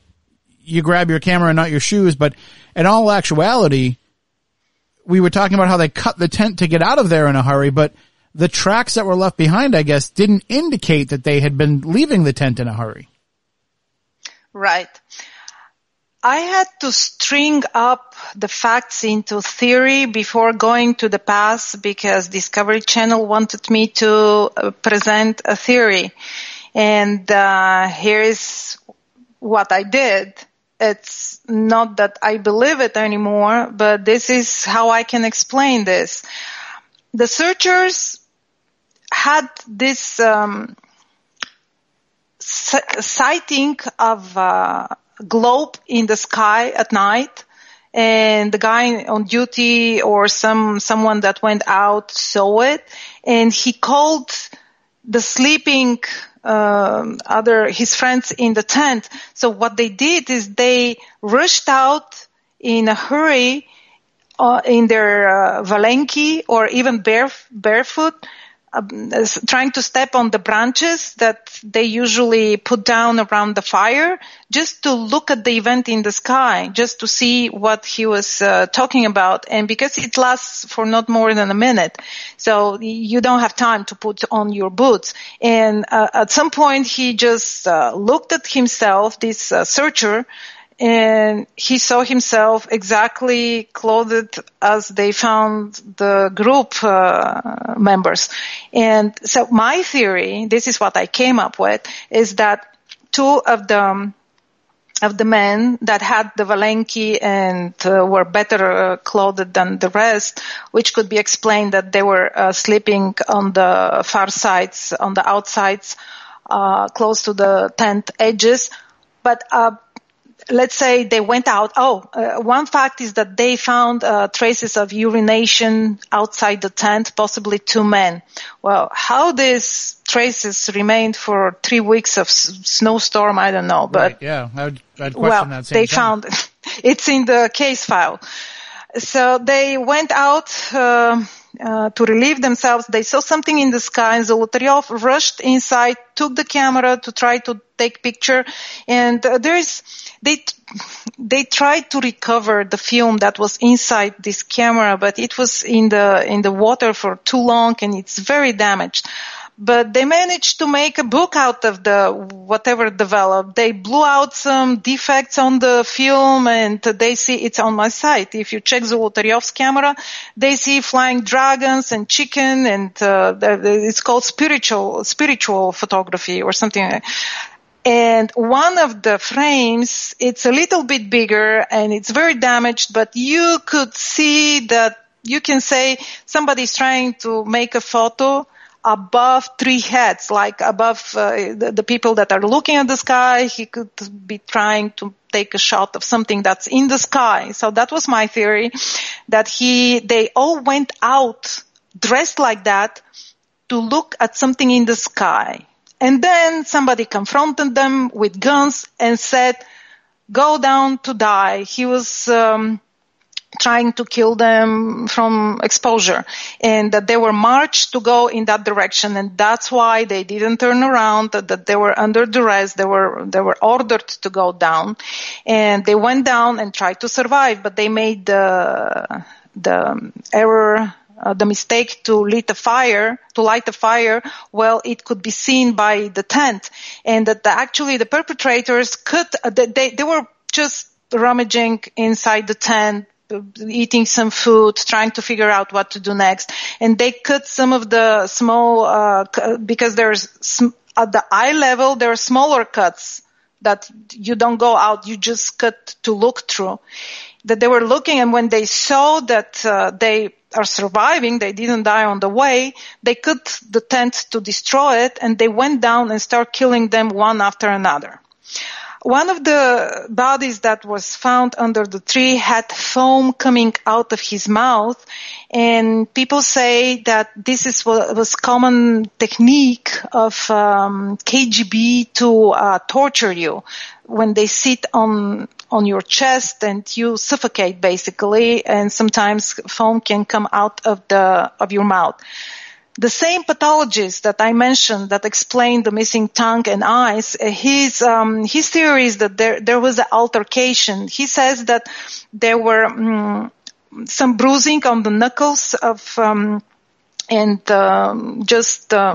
parts of the body, that traumas that you sustain if you are in a close fight, like a wrist fight or something, that there was altercation. He also says that reading the coroner's report, some of the bruises were getting colors that like they were caused days before, that they were starting to heal, like blue and green, things like that. So according to him, there was a fight. He doesn't say if among them, but like they were confronting something. They were in a fight, defending themselves. So I'm saying that it could look like something killed them or confronted them in 3 different instances. It started from the tent. Then they sat on top of them, tortured them. He also says, Tumanov says that they were tortured with the fire because some of the fingers were singed and their feet were singed. They either tried to see them if they're really dead by putting their feet in the fire, or they were torturing them. So this pathologist says that the injuries of some of the bodies clearly point towards torture and altercation. That's what he says. But nobody explains the injuries of the last. But it seems like the longer you live, the worse death you suffer. Well, and also wasn't one of the theories that if they did die of hypothermia, that the latter stages of hypothermia actually causes you to be misperceiving yourself as getting warmer and you take clothes off?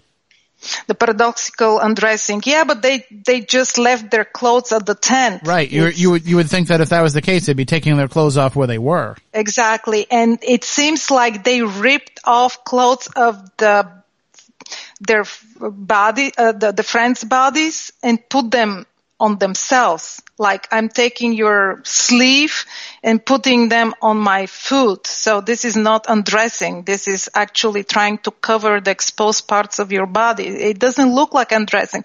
If you're undressing at the latest stages around the body should be scattered clothing. There's nothing like that. All the clothing was inside the tent. But yes, that's a theory. And they keep repeating that and comparing different the deaths in the mountain. That, as in Dyatlov case, here is another hypothermia with paradoxical undressing. No, there is no signs of paradoxical undressing. Yes, they were found in their underwear and in a state that you would never venture more than 10 meters outside of the tent. And some of them were completely their skin is exposed, legs and everything. I need to just throw in the mix, because I'm feeling that we're going to go into theories that people, like, it sounds like you had enough, right, to explain all the facts that you have heard so far, but there are many more. And there is no theory trying to explain all of them. Every theory just picks one, like, right, oh, they didn't know what they were doing, or they were not wearing their clothes, or something like that, and builds a theory on a particular aspect of or some fact. And requires you to ignore other facts. Exactly. In order to get there, cut off. Yeah. You just ignore the rest of the facts. And I'm just going to throw in the mix so you will know what to look for. Orange skin. Everybody says that at the funerals, they seem to be in a dark orange color. So they say that this is because some secret weapon was tested and they were exposed to it, things like that. Another thing is that their faces were in a horror. Well, I mean, that's not possible, because the pathologist said that that's not possible, to have a mask of horror on your face. You go through, all the face, the muscles relax, then they can stiffen in something else. Another thing is that Zolotaryov was wearing not only a camera around his neck, but one of the searchers, who it's credible, says that he was present when they found him. He was having a notebook in one hand and a pen in the other. And that the military colonel just took the notepad and he cursed and said, oh, he hasn't written anything. Nobody else has seen this notepad or has ever, we don't know where that notepad is, but you can hold on to something after you're dead. The cadaveric spasm is a very rare occurrence. Those are small details. More strange details that are cut off are that pilots that took part in the search saw the tent and bodies in a different location than they were found, before they were officially found. And like the cherry on the cake, if that's a bad humor to say, but it's a testimony of a former nurse from Yves Del Morgue, where all the bodies were taken. She says, not once, she claims that to the very end, that they were 5 + 1, later on 6 bodies brought to her before they were even looking for them, and she disrobed them, washed them, put new clothes on them, and prepared them for burial. That the coroner in the morgue examined. He did external examination without autopsy, and as it was usually the case, if there is death in the mountain by obvious cause like hypothermia or avalanche or something like that, they just had the coroner examine, write a burial act. That this body is ready to be buried, and they usually buried them in the close by populated area, the cemetery. They didn't even ship them back to where they came from if it's far away, like Sverdlovsk. So nobody actually wants to put this into context. What bodies? Where? How? It's impossible. She's demented. She doesn't know what she's talking about. So a lot of course, you can say, well, people they seek to be a center of attention, people to, talk, take interviews, but they're not paid for this. Right. And they're actually trying to hide. She didn't like all this attention from the very beginning. So there is more. There is a lot to read, and I'm trying to publish everything I find for you to try to connect the dots into your own theory. Sure, yeah. But all the dots. And by doing so, as we said, you're putting all of the different theories and possibilities out there, even as out there as some of them may be.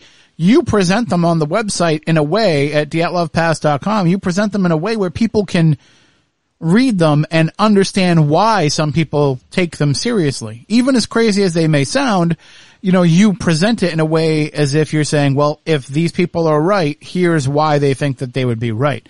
So it's a very objective approach to that. It doesn't seem to be dismissive of any of the ideas. No, we shouldn't. My motivation to list as many theories as I can. I haven't listed all 75, although people ask about them. Where is the list of the 75 theories? I'm trying to also point to the expert or whoever came up with that theory and its advocate of this theory. He should be the one answering, explaining, and I'm listing the contacts for them. This is the case with the infrasound, with the katabatic wind. People have their own theories and they should defend them. The Mansi also, there is a book by Svetlana. She should be answering this question, not me. I'm kind of putting everything in writing and directing them to the source So I don't have to take the time to explain this theory because it's not my job. I don't create it. I don't birth this theory. I don't want to defend it. Right. You're not, because that's you're going to hear from me only why I don't think this happened. Tim, to tell you the truth, I don't know what I'm going to do after I give everything from me to this theory. It's what I'm going to do with all this. I mean, I'm not going to stop until I have a theory that I believe in and I can defend it. Well, no, totally understandable. Let's break down some of what we just kind of covered a little bit there as well. So, we said that it's probably not the Mansi. It could be that there was, at least there was some reports that the tent and the bodies were in a different place and had been moved. And then the question becomes, who moved them, and then how did they cover up the fact that they did it? Because there were no other tracks found except for the ones that the actual party themselves made. You have to keep in mind how was the scene treated. At the beginning, they were looking for live people. It was a search operation, it was a rescue operation, not a search operation. And I don't believe that anybody was keeping any special attention. They were not trained. Those were his fellow hikers and friends. We know that they cut the tent to try to see if somebody's inside. So some of the cuts are done by the searchers. Also, how do you preserve the tracks? The tracks of the barefoot tracks, it's okay. They're strange. They should be preserved. But we have a photo of a footprint wearing a boot, and it's documented in the case file as not belonging to the searchers. Then when you go down in the forest, there's so much activity in this area that it's hard to say. The snow is covering. Next day you don't see anything from the previous day, so it's hard to say if there was traces of outsiders and other people. I mean, I have to tell you that everything you read, you should take with a grain of salt, like make your own decision.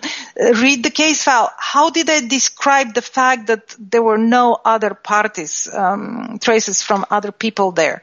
Right. What are other people? I mean, sure, there should be traces of Mansi because this is a hunting spot for them. They were spending time exactly where the bodies were found. So some of the branches could be cut by them. And, so that's also objective. Were they other traces of other people or not? Right. Who said that? I mean, there wasn't a yellow tape, keep clear evidence, crime scene, nothing like that. Well, and one of the big theories that people seem to have, and it seems to be the favorite of one of our favorite skeptics, Ben Radford, he has this out there, that there was an avalanche. And that's why they were reacting. They heard the avalanche coming. They cut the tent to get out of there in a hurry. And then when they got out of the tent, they tried not to move too fast as not to incite the avalanche. They were trying to move away in a timely fashion, but not to cause extra stress that would cause that. But there were no outward signs of there having been an avalanche there. No, and you don't go abreast. If you are trying to escape from an avalanche, at least you will try to go away from the path of the avalanche. They were going straight into the path of the avalanche. They should just move into the ridge where, I mean, it's obvious where the avalanche will go if there was one.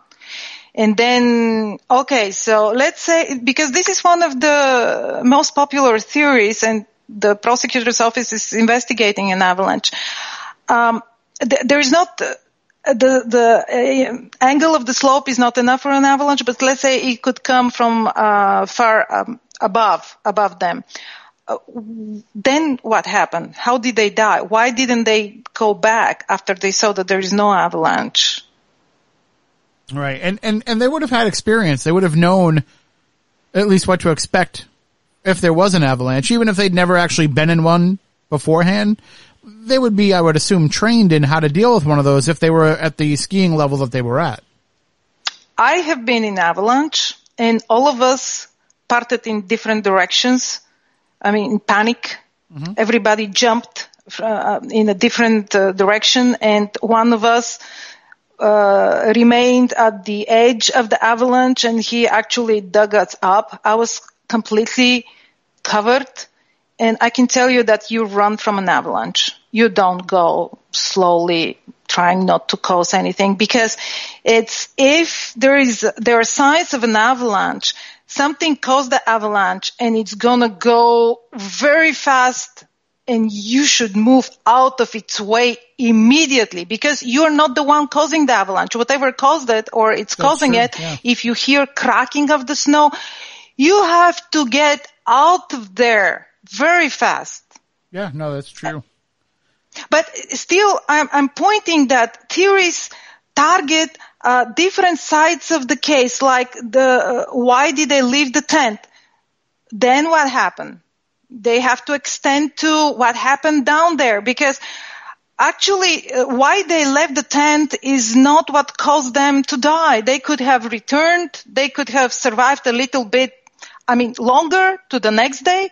What caused them to die in the way they were found down in the forest?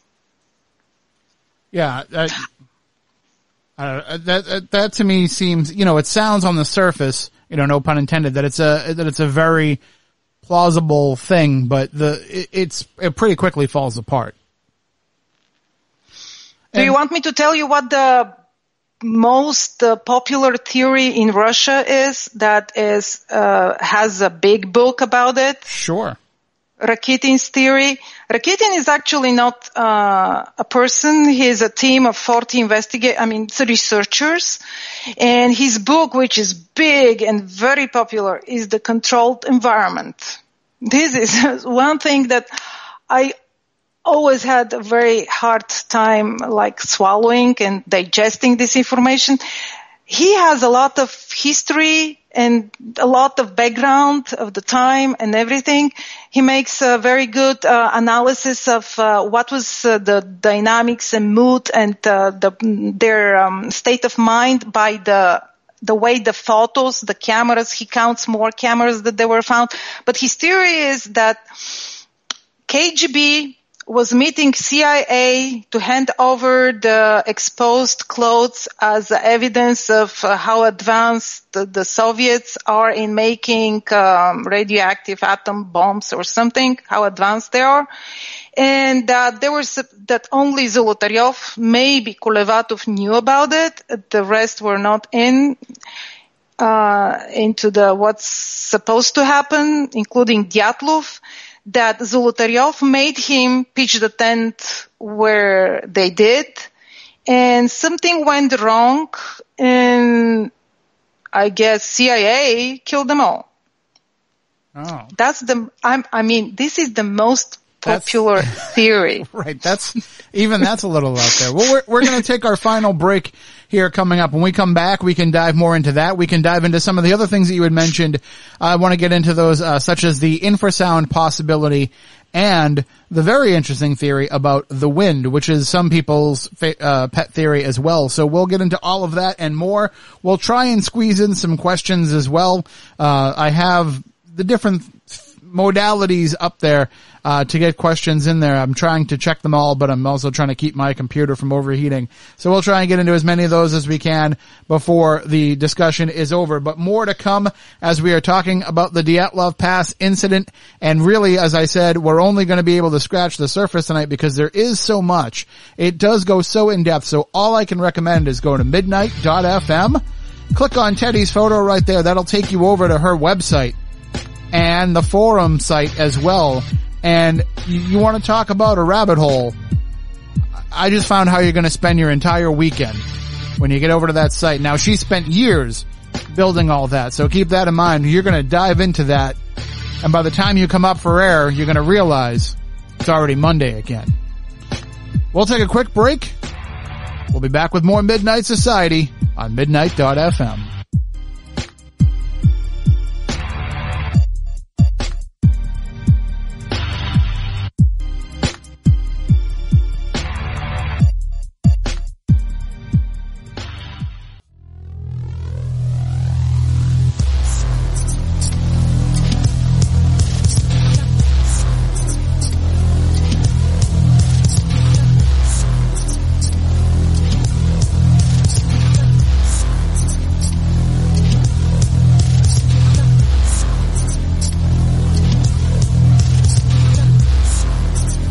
Welcome back. Our final segment of tonight's program as we are talking about the Dyatlov Pass incident with our guest Teddy Hadjiyska. And again, as I mentioned before the break, just go to midnight.fm. You can find a link there over to her website, but it's dyatlovpass.com. DYATLOVPASS.com. Just go to that site. You will find all of her research there. So much to check out. And as I said, we're not going to be able to get to all of it, but we're going to get to as much of it as we can. And in the last segment, Teddy, you had mentioned the idea that it could be infrasound. And when I hear that right away, I think it must be some sort of piped in infrasound, some sort of experiment or some sort of something or other that might have been going on in that area that they happened into, or that somebody saw them as potential test subjects because they were out there. But as I read more about that theory on your website, it's actually a natural version of infrasound. Oh, are you there, Teddy? Oh, there you are. I'm sorry. Oh, I had the mic mute. I'm sorry. Yes, the infrasound is a natural phenomenon. It's not something caused by a military testing or something like that. It's called Karman vortex street, and I'm reading could have produced a terrifying, powerful sound which is proven to induce irrational fear in humans. The two theories that, Tim, you mentioned, I didn't. You said infrasound and katabatic wind that you want me to comment on are, I'm glad that you mentioned them because the people that advocate and introduce these theories have done their homework, and it's not easy to have a theory that explains what happened there. Those are natural phenomena, but both people that the stand behind these theories that mentioned for first time infrasound and katabatic wind are, I'm very respectful to them because they did their homework. It's not like throwing a theory and people say well, maybe they were struck by a lightning or maybe the stove exploded or something like that. No, the infrasound was introduced by Donny Eckhart, and he has a bestseller book, Dead Mountain. And he, for the first time, explained and translated in English and met with the people. He traveled to Ekaterinburg and to the Urals. It's a very good book. And usually when you get closer to the case, you have to have a theory. That's why I don't know if he really likes his theory, but he speaks about infrasound to be causing them to get out of the tent and behave irrational. He's not explaining anything else. I mean, there is a lot in the book about the case, but the infrasound theory just explains how they heard something.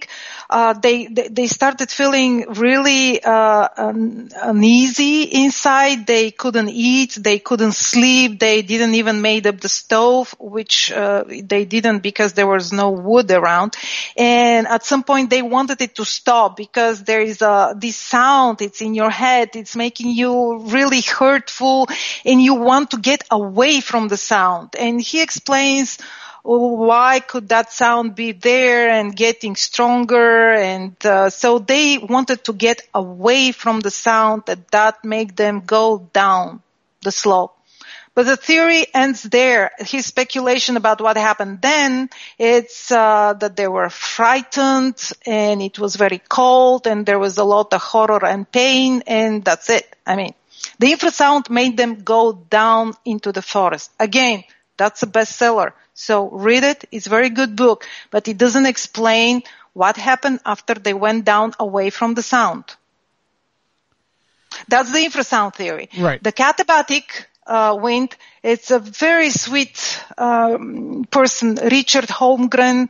I know him. He actually made expedition to the pass 10 days after us, I believe, at the same time, and he wanted to test his theory. The katabatic wind, he may be angry with me that I'm going to simplify the term, what means I imagine it as a microburst. You know what microburst is? When the wind, Oh, yeah. the air goes down with the force. I actually had that happen right outside my home studio here a couple of years ago. There was a tree outside the window, and the microburst hit right over the tree. It split the tree right down the middle. Wow. Just out of nowhere. Okay. The definition of the phenomenon is described as a ball rolling downhill by gravity. Hence, it is also labeled gravity wind, a wind that carries a high-density air from a higher elevation down a slope. Actually, Richard placed his tent. He spent the night where the Dyatlov group tent was found, and he directed the tent in a different way, expecting actually a katabatic wind to happen. So he went there and tested his theory. And if I wasn't going with Discovery Channel, I knew the Russians that helped him in the expedition, and they said, why don't you come with Richard on expedition? I said, maybe I'll have the luxury of Discovery Channel. Because they skied their way to Dyatlov Pass, carrying everything. It's a really interesting story of the katabatic wind author, who I expect to have a YouTube film, that movie, documentary that I'm gonna mention in the site. And so it's an interesting theory about something that phenomenon actually that can happen outside, but it doesn't explain how they died, and they were not running. Even on his illustration that you can see, I published on the site. By the way, everything on the katabatic wind is given to me by himself. I asked him to write down the copy that he wants me to publish on the site, and it's his words. It's very interesting. So those are the two phenomena that you mentioned. I also have a gravity fluctuation, so they have been sucked out of the tent. Why not their socks and boots? I don't know. It doesn't say. I have a lightning strike. What else? Do you want me to especially discuss a specific theory? Yeah. Okay, Mansi, shrooms. The Mansi gave them some shrooms because this is a psychedelic, so they didn't know what they were doing. Well, it didn't that theory also go the other way too? Weren't there some people that think that the Mansi themselves were on the shrooms and became kind of, they kind of snapped a little bit on them? They jumped on their chests. Yes, this is what Svetlana also in her book, Don't Go There. It's her theory. It's all about Mansi, but she doesn't say how the case goes unbiased and just say what could be explaining all the weirdness. She's kind of introducing all the facts only pertinent to the Mansi theory. She's making them look worse than they are. I mean, she's not saying things that are not true, but she's omitting everything else. She's just mentioning how weird the Mansi were and how they have these habits and who else is there. Basically, her explanation of the case is Mansi lived there. This must be them.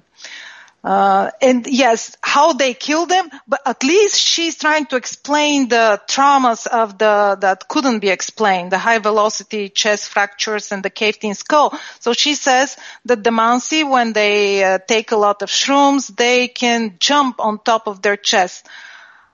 There is a little bit different injury that you make when you jump on somebody's chest, and there won't be such a clean fracture lines. There will be many fractures, but not so clean as they were. They're just a whole rib cage is flattened.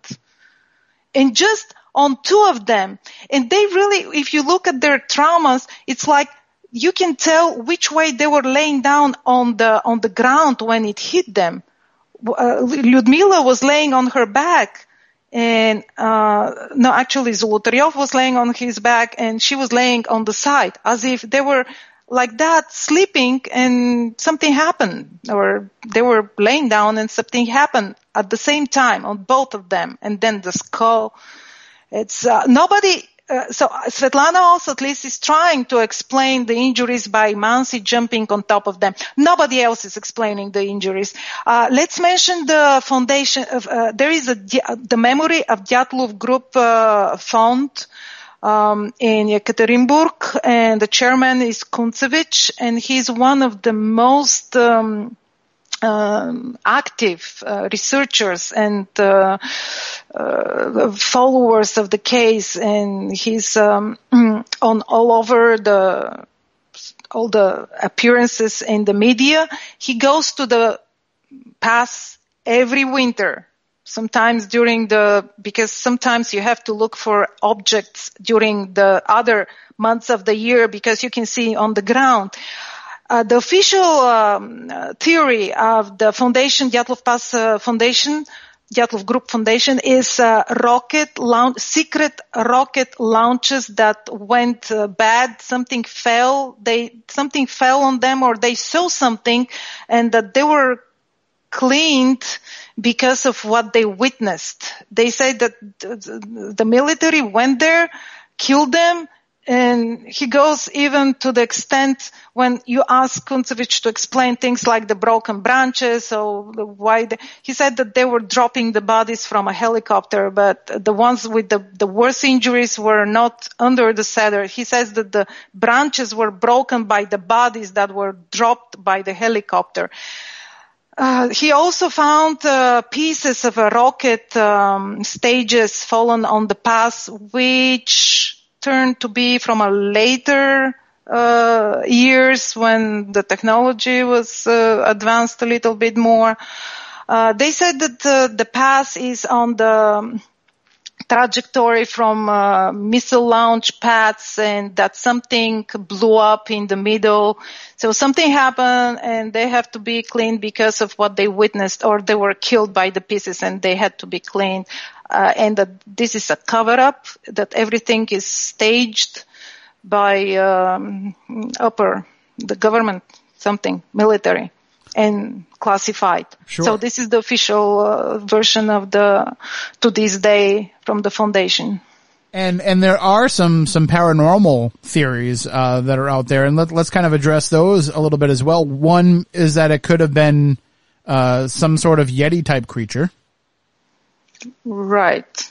I don't know how to tackle this theory because there is no any marks on the bodies by either teeth or claws or anything. I mean, you can die just from fear and fright that something is coming towards you, but a lot of people are saying, I think in Mansi language is called menk. There is a creature. It doesn't look like a monkey like Yeti, but it's some creature in the forest, in the taiga, that they tell bedtime stories about. But when we interviewed the Mansi woman that Josh Gates met, she said she hasn't heard of Mank. Well, of course, she doesn't want to discuss the case at all. Her husband left. He didn't want to be present. So they don't talk about these things. But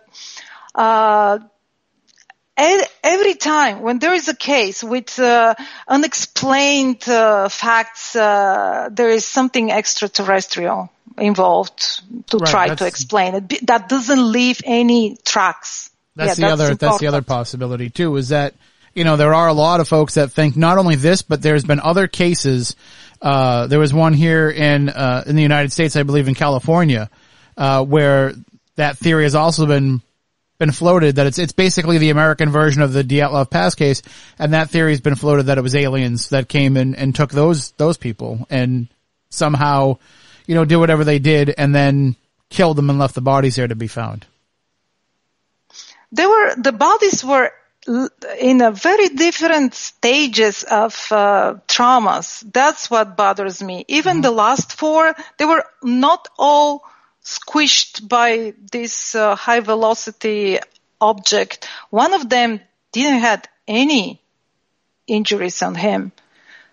Actually, this is very, is going to be very interesting. I don't want to use this, the word interesting if his body gets exhumed. This is a very, controversial fact right now. I have to mention that the prosecutor's office is the only, organ that can, undergo or appoint any testing because of statute of limitation. Nobody else can, even the Zolotaryov's body can be said that it's tampered with, and anything that's found could be not admissible in court. They're the only ones, and everybody's waiting now if they're going to exhume the rest of the bodies. And Kolevatov is the fourth body of the last group found, is one that doesn't have anything strange on him, not even knuckle bruises, nothing. Only that his neck is bent a little bit, which if he's dug up, we can see if his neck is broken or not. That's not going to be a definitive of anything, but we don't know why he died. And did he die just trying to hold his dying friend, or what happened? I'm saying that they're found with different causes of death, and that's troubling me, because why some of them were just not scattered and the rest are killed on the spot. Right. Yeah, there should have been some more consistency in that regard. One of the other theories, and it kind of ties into the movie, that the Devil's Past movie that inspired you to look into the case, is the idea of that they were involved in some sort of, teleportation or time travel or some sort of weird experiment like that. Yeah, even one of the Russian researchers found the bunker. No, he didn't, but he says he did. He would say anything to be on camera, and they don't invite him anymore. He says that there is a bunker and Nazi artifacts and stuff like this that was portrayed in the movie. This theory or whatever story is also tries to explain the fact that the nurse from the morgue in Ivdel saw more bodies that they were actually, because she saw 11 bodies. And in the movie or some of I don't remember where I saw that they claim this to be true, that some of the soldiers that went into the area after that, unrelated to this incident, they went mad when they saw themselves coming towards them. So they kind of saw copies of themselves, and they went crazy. So they were discharged. Yeah, it seems like, some of these theories that we talk about, and of course, as I mentioned, you list them all right there. Well, like you said, not all 75, but a good amount of them, and with an explanation to each one, at the dyatlovpass.com website. But it seems like most of the theories are kind of, almost all of them would point at it just kind of being wrong place, wrong time. That had they not been there, this wouldn't have happened. That they weren't targeted. They just happened to be going through a place that they shouldn't have been. I consider those the most valid and reasonable theories. Yes, I do believe, I can believe that something was following them or intentionally sent them to that spot. They were not even supposed to be there, and nothing can follow you, not at a short distance, and even they didn't know where they're going to spend the night. That something followed them and killed them purposefully. I think whatever happened was there. It was something happened to them there. And I also think, since I haven't heard of any other case that's so complicated, and you haven't even read the rest of the details because it's really weird, trying to explain it, what happened, what we know happened, and then trying to explain it. I think that more than one weird thing happened to them. and overlapped in a way that we cannot distinguish motivation from means and from result. We can see why would anybody kill them in the way they were found, what is the cause of that, and how to tie this with how the investigation was led and how they were found. But to me, the only way to tackle this case is to question everything. Is it really like that? For example, well, the tent, why was there? Why was cut? Why did they get out? Why did they walk down? Well, did they really do that? Or why did they die there? Well, did they really die there? Did they really died like that? Well, the cause of that you can argue because the coroner says, well, they died from this and that. So these injuries were caused. But were they caused there? Did they die there? This is what I start, because if you can, it's a dead end with any theory you follow. So I think we should take some steps back and see where did we make the presumption that got us into the wrong exit of the freeway, because it's very easy to go down a theory if you accept it at the beginning. Then you render everything to support and to exclude, right, a confirmation bias of the theory. Yeah. And I think this goes, I spent a lot of time, a lot of my life researching the Lizzie Borden, murders here in Massachusetts.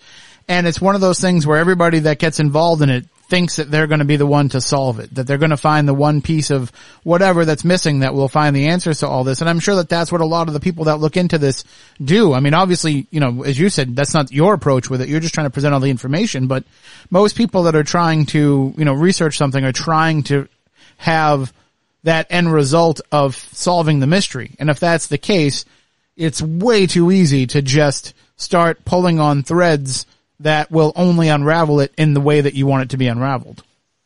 Correct. I always looked at this case as a puzzle, as a box with pieces that I don't have the picture of. I just needed a site, a structure where when I learned something, I have a place to put it. That's why this site is getting so deep and so elaborate, because there is a lot of information, and it's just I'm making the puzzle, putting the puzzle together, but I don't know the final picture. And you touched upon this a little bit earlier, but there seems to be renewed interest in getting this case, solved, though, that things have been reopened in it to try and find more solid answers. Yes, the prosecutor's office does have an interest to solve the case, because the speculations are too much, and right now it's spreading outside Russia.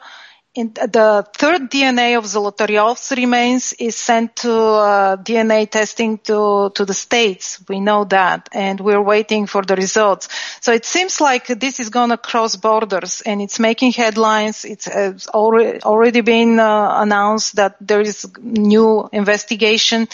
So I believe there is going to be development. It's very, very interesting. It's so cold, so many years, 61 years since it happened. And I think we're gonna see the resolution of the case.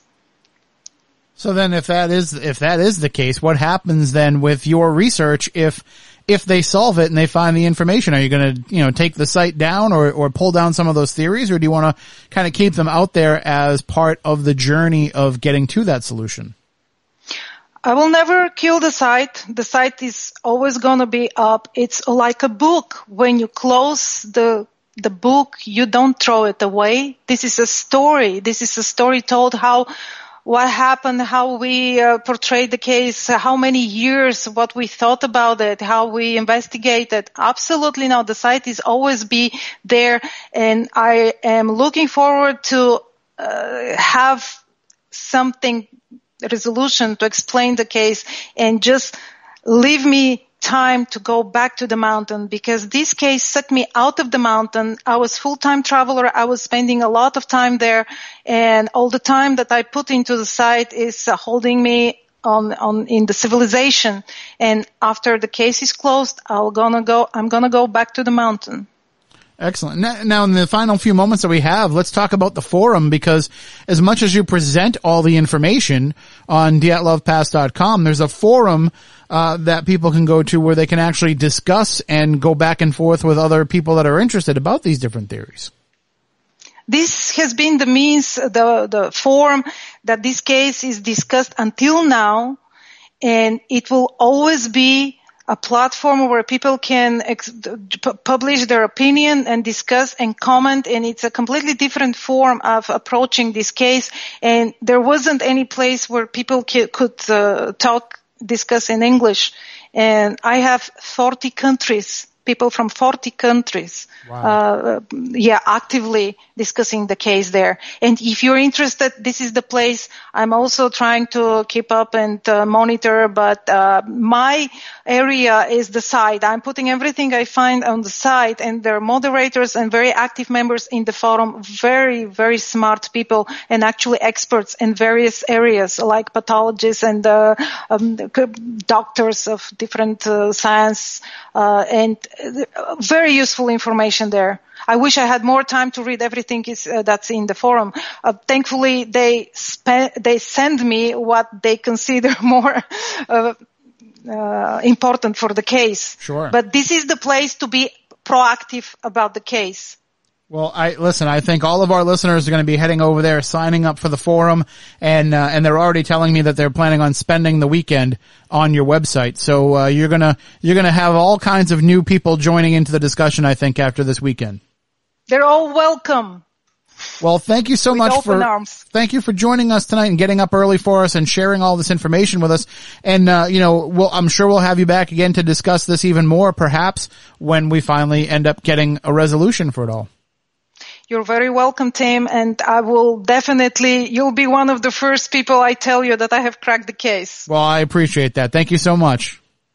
Thank you. Have a good night, and everybody out there, thank you all for tuning in, not only just tonight, but all of this week. Man, what a week it's been. I mean, we have had some fantastic discussions, some really cool guests, and guess what? We're going to do it all again next week, because that's what we do here on Midnight Society. We bring you new and interesting discussions each and every weeknight, and if you've ever missed any of the past episodes, just sign up at midnight.fm to become a member, and you will get access to all of our past episodes. But I'm looking at the schedule for next week, and not only are we going to be talking about some really cool topics, but remember, just a few weeks ago, we had the strange but true story of one of the most craziest UFO experiences I've ever heard about, Jim Wittenberger. He's coming back next Thursday for part 2, where we're going to get really deep into what it was that happened to him. So don't miss that episode. You can catch the first half in the archives if you've never heard it, but you will hear all about what happened to him when he was 4 years old, all about what happened to him when he was 10 years old, and we only really started to get into what happened to him later in life before we ran out of time. So we'll be talking to him next Thursday to get the rest of the story. But if you want to find out all the guests we're going to have next week, just go to midnight.fm on Facebook and on Twitter, and we will post that on Sunday. But that'll do it for this week. Until next week, everybody out there have a great night, a great weekend, and enjoy every sandwich. Or, it's summertime, every burger on the grill too. We'll be back on Monday.